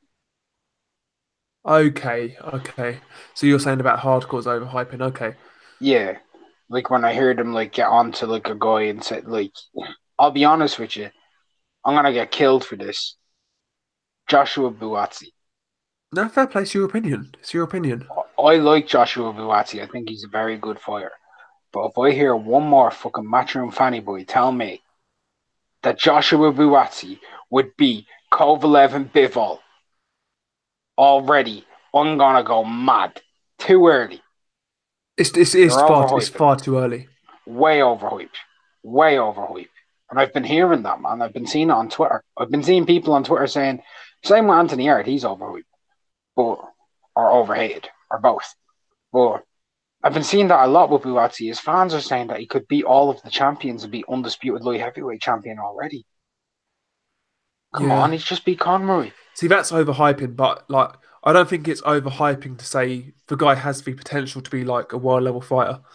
No, I think he has the potential to be a world level fighter, but saying that he beats them now is overhyping. Yeah, no, I agree with that. I agree. And do you know how much I rate Buatsi? I rate Buatsi very highly. But yeah, I agree. I do highly rate him, though. I think he's a very good fighter. I like his style as well, man. His style is just nice to watch as well, which is a bonus. I like his style. I used to speak to Abstract Boxing every now and then on BDA, and I never actually seen his channel in a chat before until now. So I'm gonna go over there and I'm gonna subscribe to him. Nice one. Nice one. I agree, Adam Scott. I totally agree. I think Buatsi is the only guy at Matchroom who's got the ability to go to world level. I think I agree, mate. Who? Buatsi. From a UK perspective, I totally agree. What about Cardina? I'm not sold yet. Anyway, lads, I think I'm going to have to wrap this one up, you know. I've got another early one. It's early's all week this week, to be honest. Thank you, McGregor, for showing up as always. Always coming in and saying your bit. So thank you for coming in. Free Pulev. Yeah, free Pulev. Release the videos. Let's just expose this hoe, man. Get her out of there. But actually, expose the hoes for wanks, bros. Before we go, Boxing Brains in 5 years, he reckons Floyd Mayweather, he's going to be in prize fighter when he spent all his money. You never know. You never know. Nah, because even if he does spend all of his money, he can just fight Manny Pacquiao and make 500 million. Or Conor McGregor or something like that. Khabib. It doesn't matter. Prize fighter, nah. He for the next 10 years, Floyd Mayweather can pretty much make 100 million. Yeah. Anyone he fights. Like if he came back tomorrow morning and he were to say that he's having one last fight, the casuals would buy it up, and he could say he's going to fight Mikey Garcia, and I guarantee you he'd make 300 million. Yeah. No, I agree, man. I agree. No, right, lads. We'll call it a night, and I'll try and get one done later in the week. I'd say maybe Thursday night, maybe Friday night. Don't know yet, but yeah, should be doing one later in the week. So yeah, thank you guys for coming in. Thanks to McGregor as always. He's got a channel. Check him out. Unrivaled Boxing Talk and News. Peace out. Please subscribe.